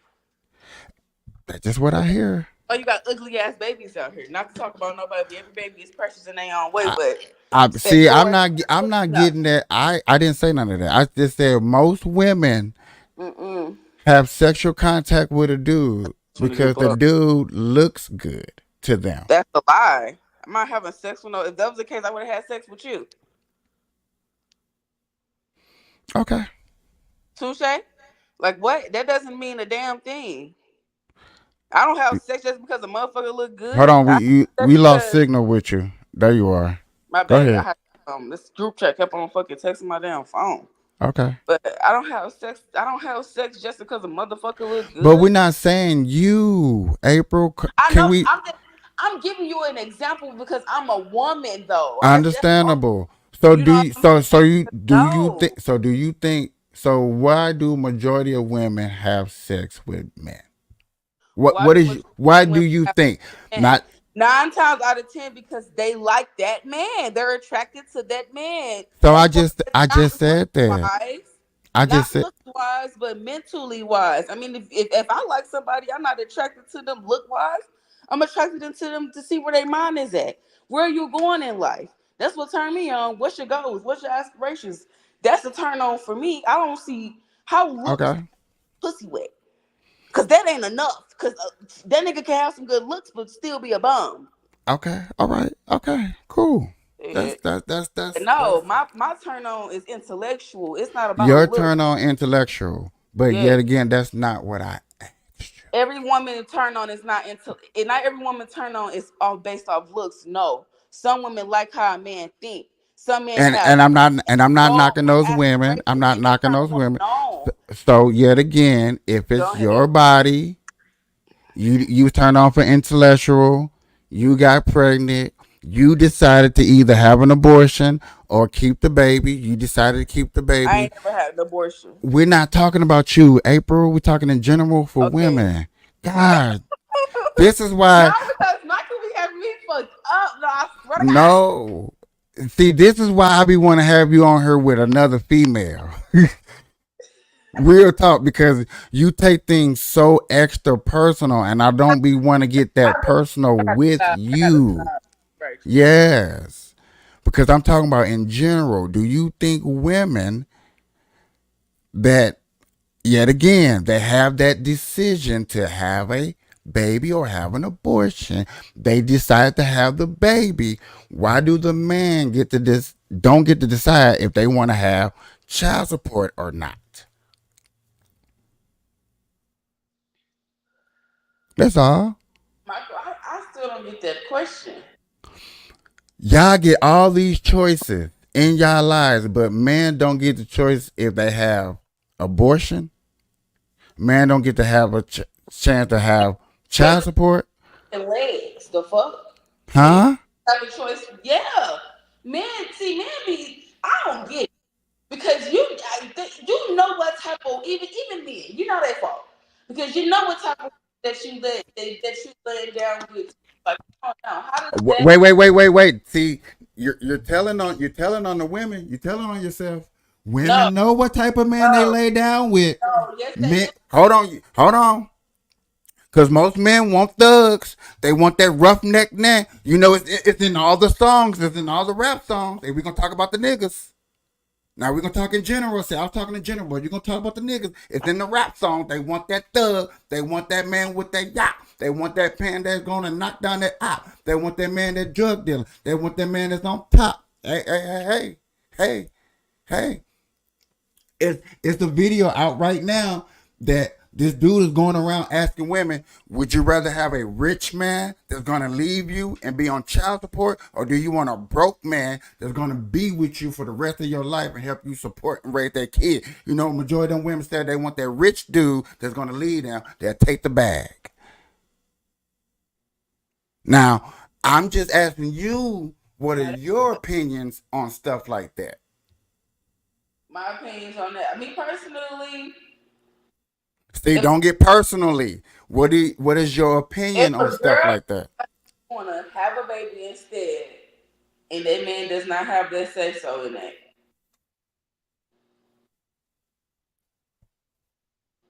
and that man is already expressed that he didn't want to have no babies, and this was just for fun, and it's just for the fun of it, then yeah, nah, he shouldn't have to go on child support because bitch, he already told you. You know what I'm saying? I like that comment that I got from Miss Georgetta. I want the father first for my child instead of wanting the bag. Of course. And a lot of mothers miss that because it's like, damn, now a lot of in this generation, because this generation is not like, even though it was women that was doing what we was doing back then, but this generation is more revealing. It's not like the old generation where like that old school love where women would stand through whatever with No. Because I want to respond to what she said, and I want to respond to your question. Hold on, April. Motherfucking. Hold on. Hey, y'all, give me a second. Let me. I'm cool. As long as they can see me on here, they know I'm talking to you. I'm cool. No. Okay. You asked if a woman get to make all these choices, why a man can't make the choice to be on child support or not? Yeah. Because a lot of these women think they controlling shit. It's not women think they control. It's a system too. It is. And me and you already had this conversation. I told you I think that's fucked up for a woman to think she got more power over a baby than a man do. My nigga, women don't get pregnant by themselves. You know, I can't argue with you on that. Because think about it. Before that man nutting that female and that baby form, I'm gonna keep saying it. A woman ain't nothing but a housing for a baby, my boy, when they get pregnant. But that's why I think to pay attention on who you lay down with. Now, hold on, wait. Let me ask you this. So, Can you hear him, April? I can hear him. Okay, I'm just making sure.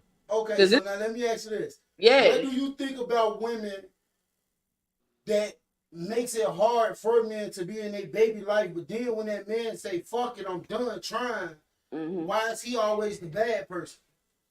Let me tell you something. For one, women be, let me take myself out of it. Thank you. But women, from my point of view, you know what I'm saying? It's different calibers of women. You know what I'm saying? You got different calibers of women. Let's understand that it's different calibers of women in the food chain.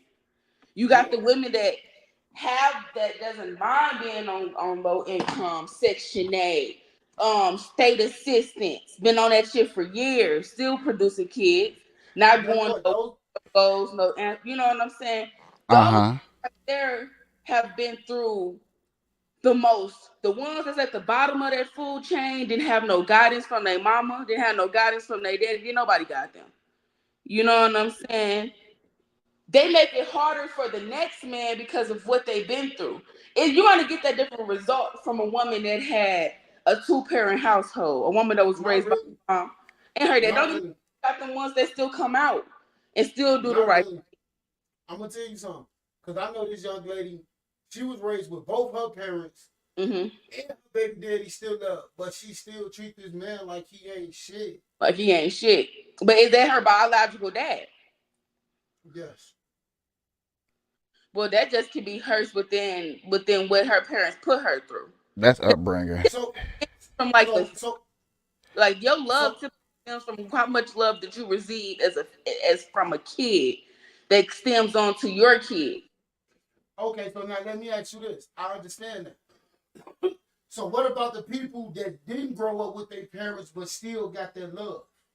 That's the love that they did. Now that's the ones that see life through a different way. Me personally, you know what I'm saying? That's the ones that didn't let that hurt affect them in their life. They still wanted to, you know what I'm saying, do something better than what they experienced.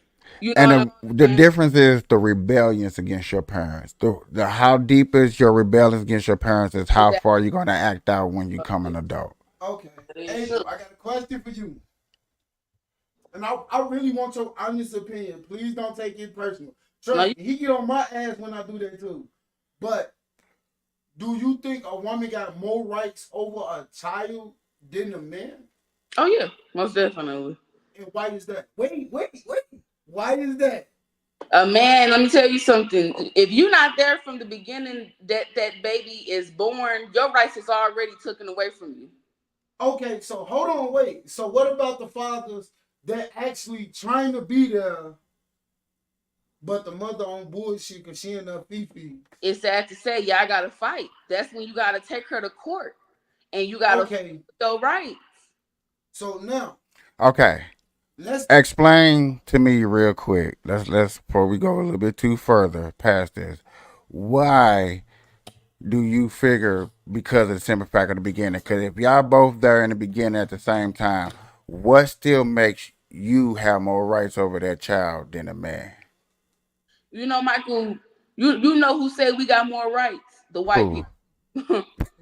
Guess what? And a lot of women, that's racist. They give us. They put it all on us. It's not even us. They put it on us. But so y'all don't have to accept it. Y'all could be like, nah, I ain't gonna do that because that's not right.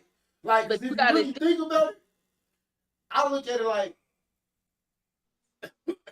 a person that say female got more rights over a baby than a man. You wouldn't have that baby if it weren't for that man. And that's true. And that's very true. But you know, you see how, and this is why not to put myself in it, but this is why I had just one kid, because this is when I started to understand. At the end of the day, you can lay down and have that baby. But in the white people eyes in society, they still have to look for that. That man can go. Guess what though? You talking about somebody that probably grew up with their whole family around them. Somebody that actually had that nigga that was like, yeah, I don't give a fuck, walked away, and they like, oh yeah, no. I don't feel like that, because what if the shoes was on the other feet? A nigga got pregnant and a female didn't. How would y'all females feel if we said we had more rights over a baby because we carried it?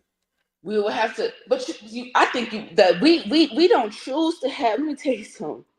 We don't choose to have these rights, man. If we can have the white, if we can have these white men, if we can have the white, I'm gonna say the white man, we can have the man incorporate. You have to be in your kid's life. You don't have to pay child support, because that's how I feel. You don't have to pay child support if you're there. You know what I'm saying? Even if you ain't picking, if you just there in the kid's life, it's still good. You said what? No, I was talking to KP. I'm like, did another female come in? This gonna get interesting. Yes. So okay, so let me ask you this. So how do you feel about, and I want your honest opinion, you a woman. Both y'all is two women. Just ask the question. Shut up, don't rush me. I figure out how I'm gonna ask. Ask the question. Okay. Then okay, so how y'all women feel about a woman getting pregnant by a man, but telling that person, oh, I'm finna abort it when I have it? That's manipulation right there. She's trying to manipulate you. And that's another thing. A lot of women do use their body for manipulation to try to keep a man. That's not right. Because you're either going to have the baby or you're not going to have the baby. Which one is it? Because the baby life ain't nothing to be playing with. This is the whole life. Shit. Like, I don't know. So let me ask a question real quick. If we can find a way to throw on a ballot, man is not allowed to pay child support unless he gonna be in the baby's life. Yes. Would you be for it or against it? Hell yeah. If they would say, look, it needs to be 50 motherfucking 50. Bitch, 20. If he get the 75 and I get the 25, I'll take it. You know, kids need both parents in their life, and especially, I don't get these women, especially if you have Should father. women be locked up for an abortion? Yo, Hell yeah. What? especially if you got a father that's willing to even be a father, because most No, why would we be locked up? Because why would y'all abort that man baby when you the one that actually created that life with you? So what gives you the right to abort something without considering him or talking to him about it depends on the circumstances. Where do y'all stand? Well, it? her Ain't with no, I don't know. they know I where. look at it. Okay, so can I ask the question? What gives men the right to walk out of their kids' lives? Because Hold on, y'all, wait. let's both of us answer, but you go first. Go ahead. Men don't choose to walk out of their kid's life. They don't. It be that woman that make it hard for them to want to stick around and be there. I only can speak on it because I'm a prime example. I've been through it. I'm going through it. I know what. I've been trying to Most walk out my baby niggas be life. gone before the baby even get in the picture. And guess what? He probably was already gone a couple months before the baby was even born. The reason why men to be gone before that baby be born is because women have all the decisions made and figured out. That is Therefore, not true. hold on, listen. Let me break it down. It's Sit not down. true. Stop. I'm getting my cigarette. Therefore, a man can't make no type of decisions for real, for real. He has to back up a woman. When most of the time in a relationship, men run the relationship. Men been making all the decisions where to go, where to eat. You know what I'm saying? We've been chilling where we've been chilling on vacation because the man is more dominant. Man is leadership. There's the leadership role. But all of a sudden, when that pregnancy come around, that leadership role is finito. It's out the window. It's what the women is. This. And I understand the part of nurturing. I understand the nurture part, but everything with that baby and the decisions of that baby and how that baby is produced and where you going and the doctor and all that stuff is all women, point blank. Even if a man feels something like, man, I don't like that doctor, I feel like, no, I've been having that doctor for years. My mama had this baby doctor, and my grandma had this baby doctor, and we gonna have this baby doctor with this doctor. But hey, I just feel something wrong with the doctor. You know what I'm saying? Well, I gotta get yelled at. All of a sudden now I gotta fight your cousins, sisters, and nephews because I had a disagreement over a doctor. Dang. And you was going through your hormonal problems at the time maybe because you was more about 2 or 3. than the damn doctor. I was just using that as an example of an argument and how arguments blow out of proportion and why the guy leaves. That's all. That's why they leave. They don't be knowing nobody. They don't be knowing them for real. These younger girls are getting pregnant within 2 months of 3 months of knowing. 4 months of it's not enough time to even know who the fuck a person is. So how much time do you think it takes to know a person? I say it takes a year. A year. Shit. Hell no. Some people don't start coming out. They true. Bro, hey, I cannot disagree with what she just said. I don't disagree with it, but I don't agree with her fully neither because reason being, because I've known this person for 16 years, never knew this nigga was a murderer. That's why. Okay, that's a little different. No, That's a little different. I've been knowing him for 11 years, my boy. Kicked it with him 24/7. In and out, my nigga. Never knew this shit. So what I'm saying is you basically would never really know a person, bro. But when you're dealing with a relationship though, that should take time just to be having a baby because you have to decide like, bro, is this really the person that I really want to have a baby by? Can I deal with this? That should take time to decide. If you really want to be with a person, because a baby is nothing to be playing with, man. That's a whole fucking life just to look, I just want to co-parent. That's too much. And that's crazy because I agree with you, but it be y'all women that do it. Quit pointing fingers at each other. I'm speaking about women in general. You see what I'm going through.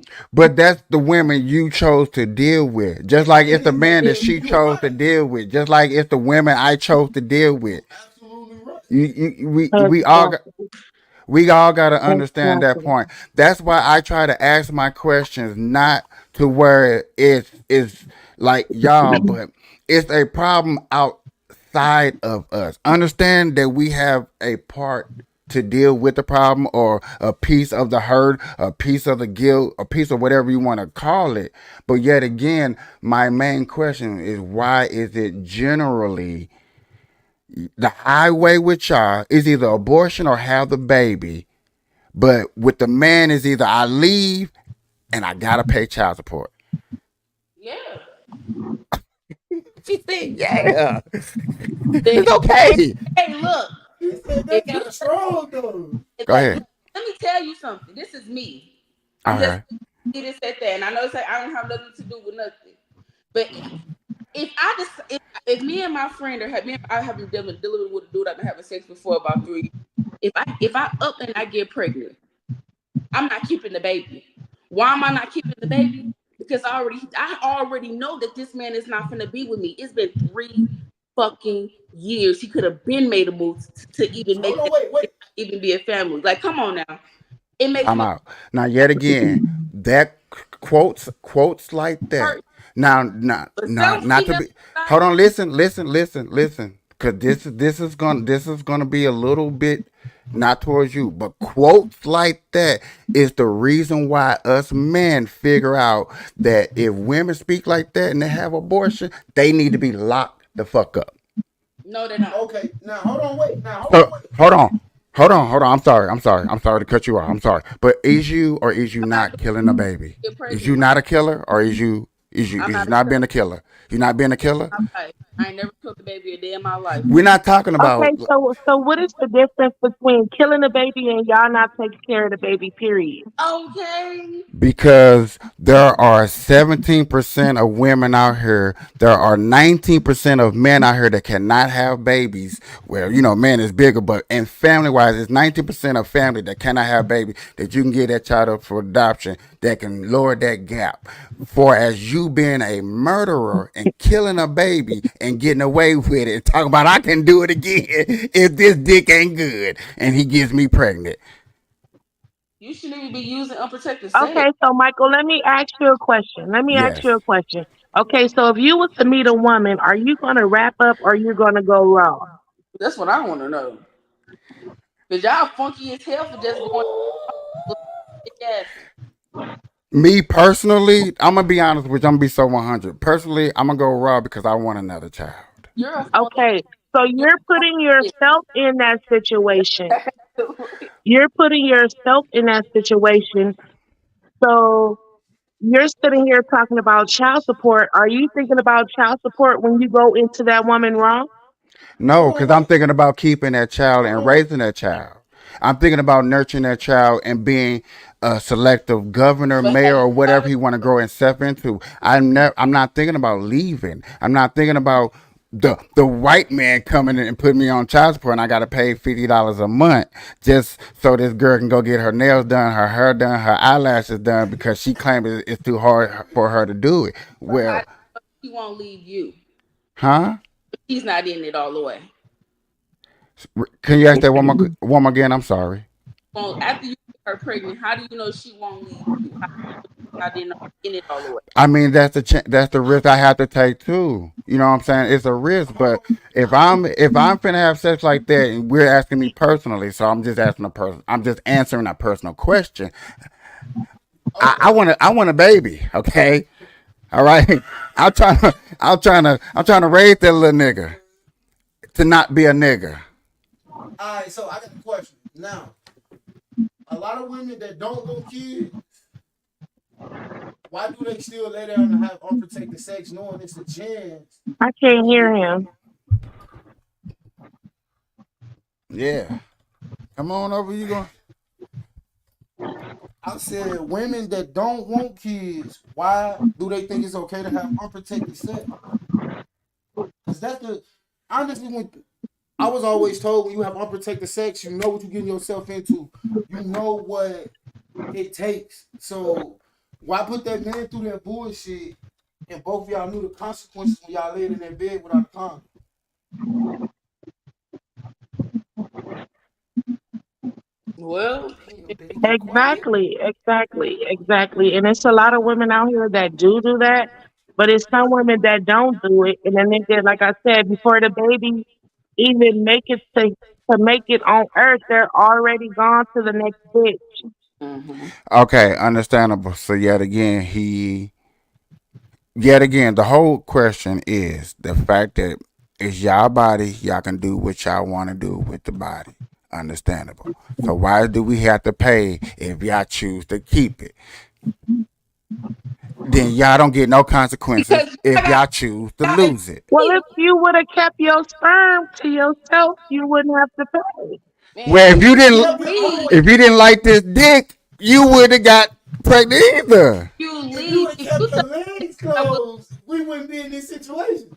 If you telling me you're not willing to take care of I'm just saying. you don't want to be there, you feel Okay, but okay, so we're both gonna say that both sides gonna lie to each other depending on who you with and what the situation like that. That's nothing wrong with that. So yet again, why is there consequences for us and no consequences for y'all? That's the biggest.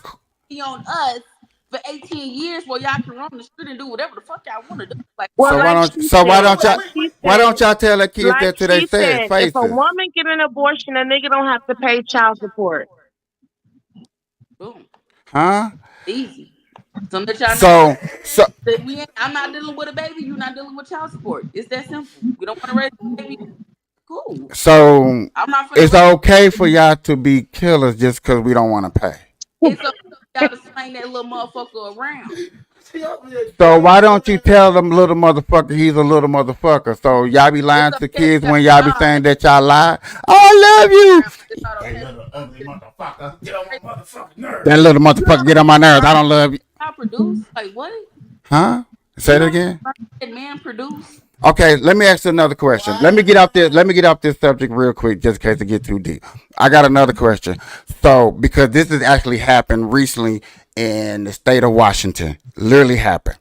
A woman didn't want to have sex with a dude. She went into the sperm bank. Now she dates women. She's finna get married to another female, right? She goes into a sperm bank. She gets sperm. She get pregnant. The woman end up leaving her. And now she's asking the sperm bank to release the dude name so the dude can pay child support for the baby. Is that right? No, that's not right. Okay, do you sold your eggs? So no, technically them not your babies. No, that's not. No. Okay, so now the way you feel, do you feel like that about single men too, who actually take care of their kid by themselves? Single men that take care of their kids, that's a turn on. Take care of their kids, period.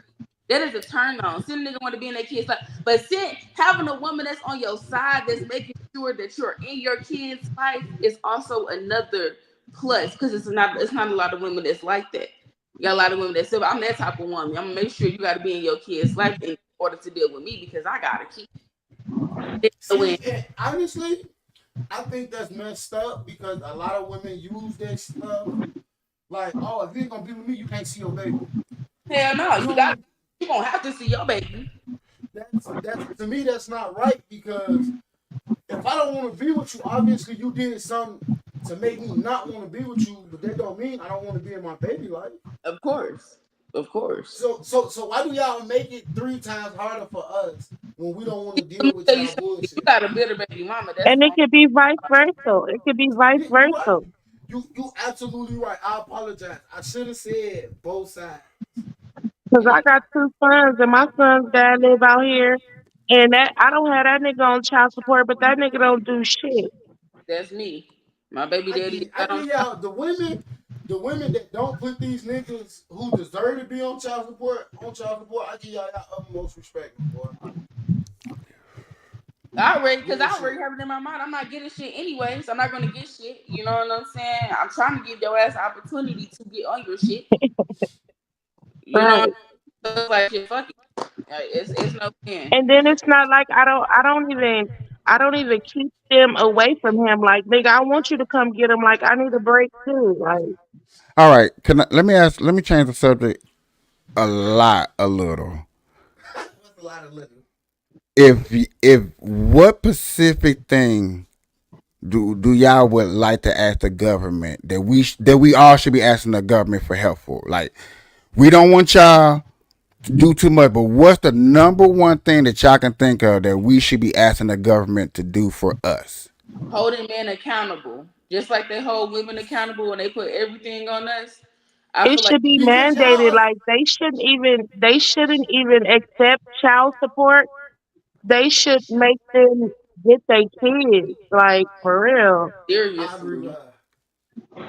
I like that answer. Okay.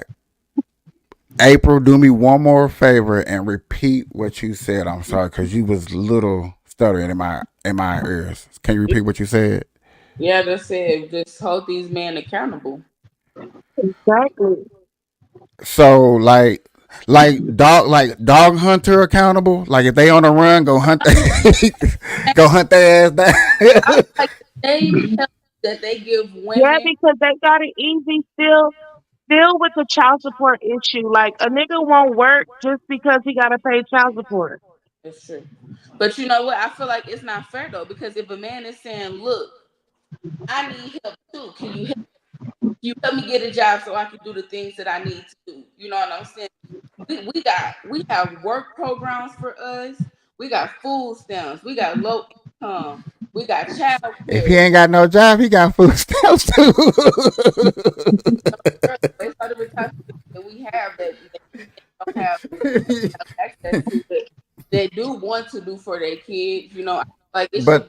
But like you said, holding man accountable. When you say that, do you want bounty hunters to go hunt that nigga If the down? man, I feel like if the man want to keep his money, the government should make that nigga keep his kids. But okay,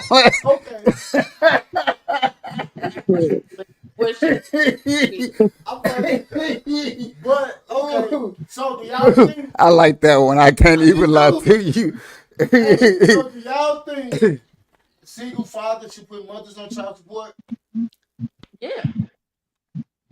But if y'all feel so strongly the way y'all feel about us men, why would y'all want us to put y'all through the same shit that we trying to avoid y'all putting us through? But you got to think about it. Every woman is not the same. Every woman is not the same.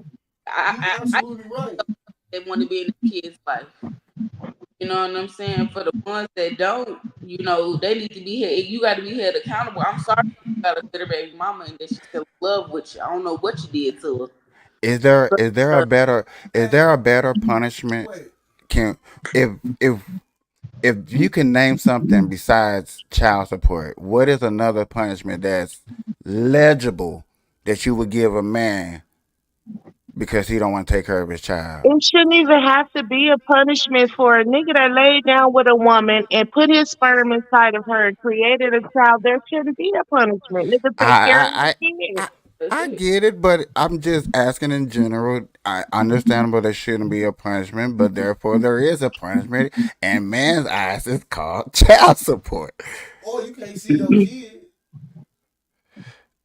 It's I called even child feel support. like the fucking niggas that's in jail. Let their kids go spend the weekend with them. Like, what the fuck? It's women out here that got Yeah, like, straight up. yeah, it's jail out here with women. They got their I'm kids. serious. Shit. Oh, dude. Because they starting to run to jail just to get away from their fucking kids. Let the motherfuckers go spend the weekend. Shit. Ooh, shit. Ooh. Okay. Ooh. Oh my God. Ladies and gentlemen, y'all, I hate to do this, but I do gotta take a quick commercial break real fast. I really do. I gotta go pay these bills. I'll be right back.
Welcome back. Thank you for everybody that's up in here.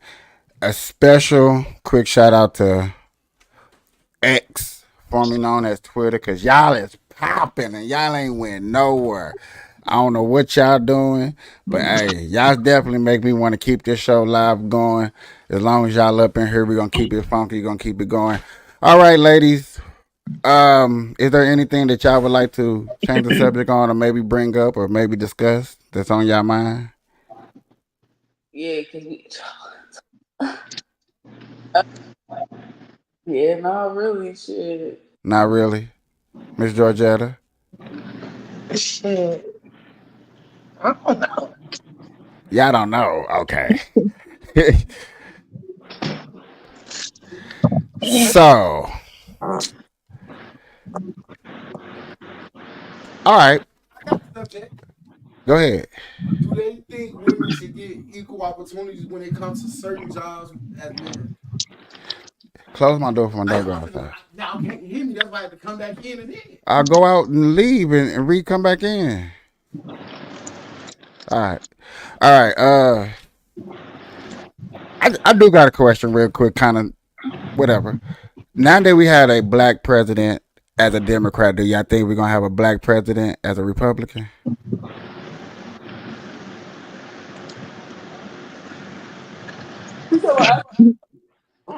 Huh? Yeah, after Trump, or do you think a black Republican could ever run for president and win? Yeah. Obama ain't shit. You said Obama ain't shit. What about you, Georgia? Do you think we'll see another black president? I'm not sure.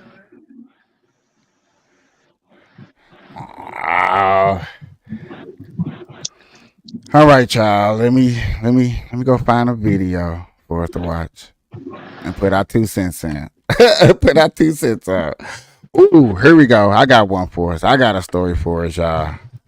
This is happening. This is actual news. All right. Here we go.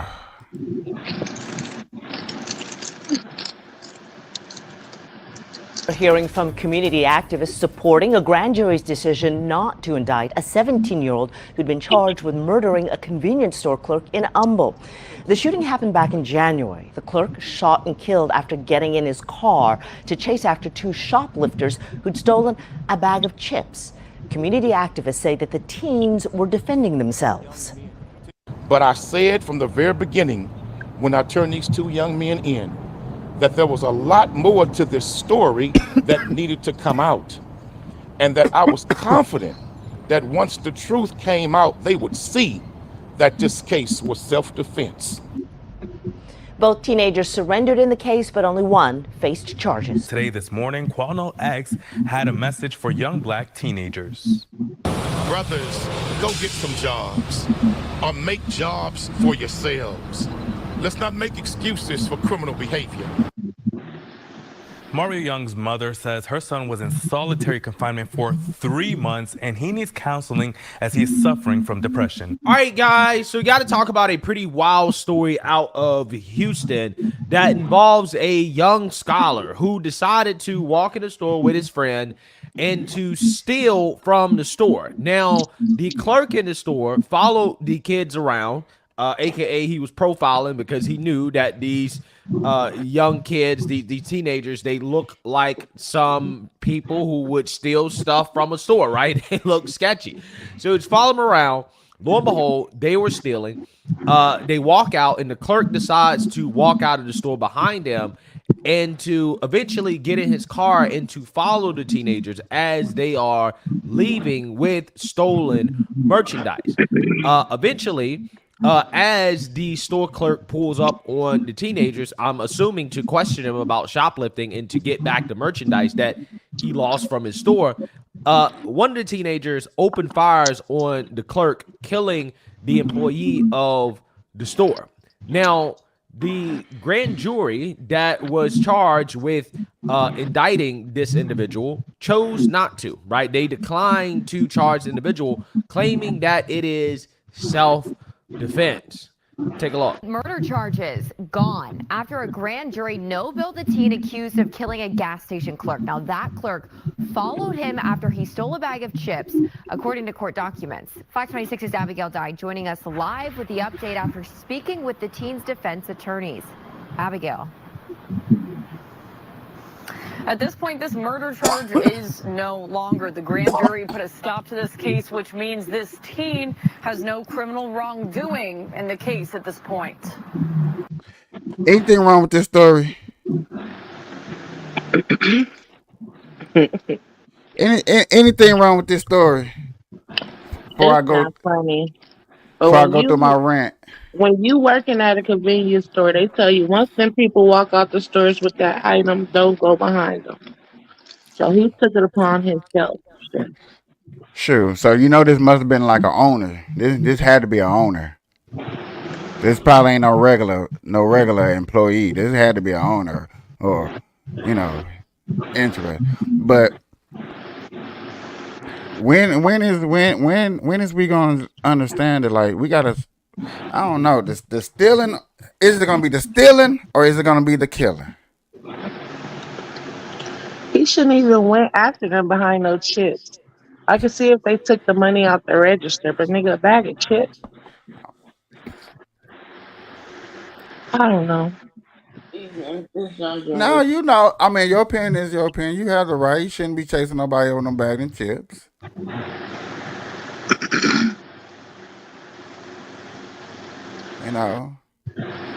Once he got maybe 2 stoplights or made a couple of lefts, couple of rights, he probably, fuck it, I ain't gonna waste my gas, when gas high at the moment. Not over no bag of chips. That's what Not over no bag of chips. Not over no chips, baby. I'll just overcharge the next motherfucker. Exactly. Add some shit on there like we used to do the receipt.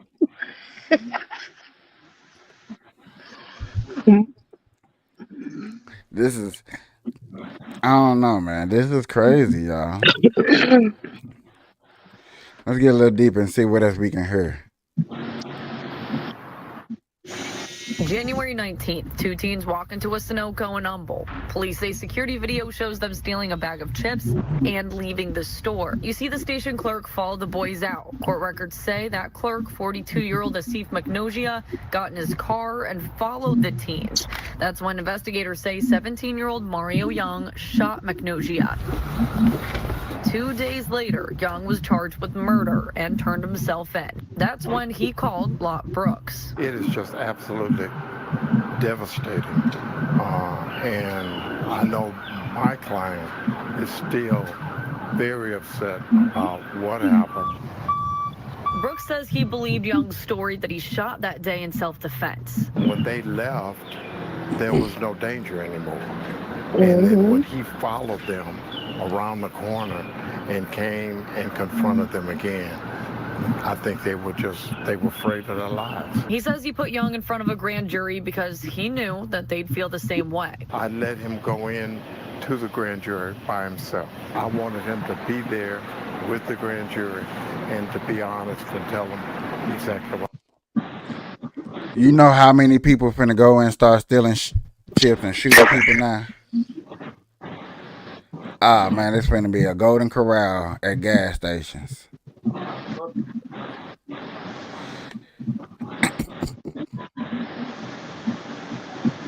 It's finna be a golden corral at gas station. It's finna go down. I promise you, y'all. It's not finna be a pretty sight. It's really not. I promise you that.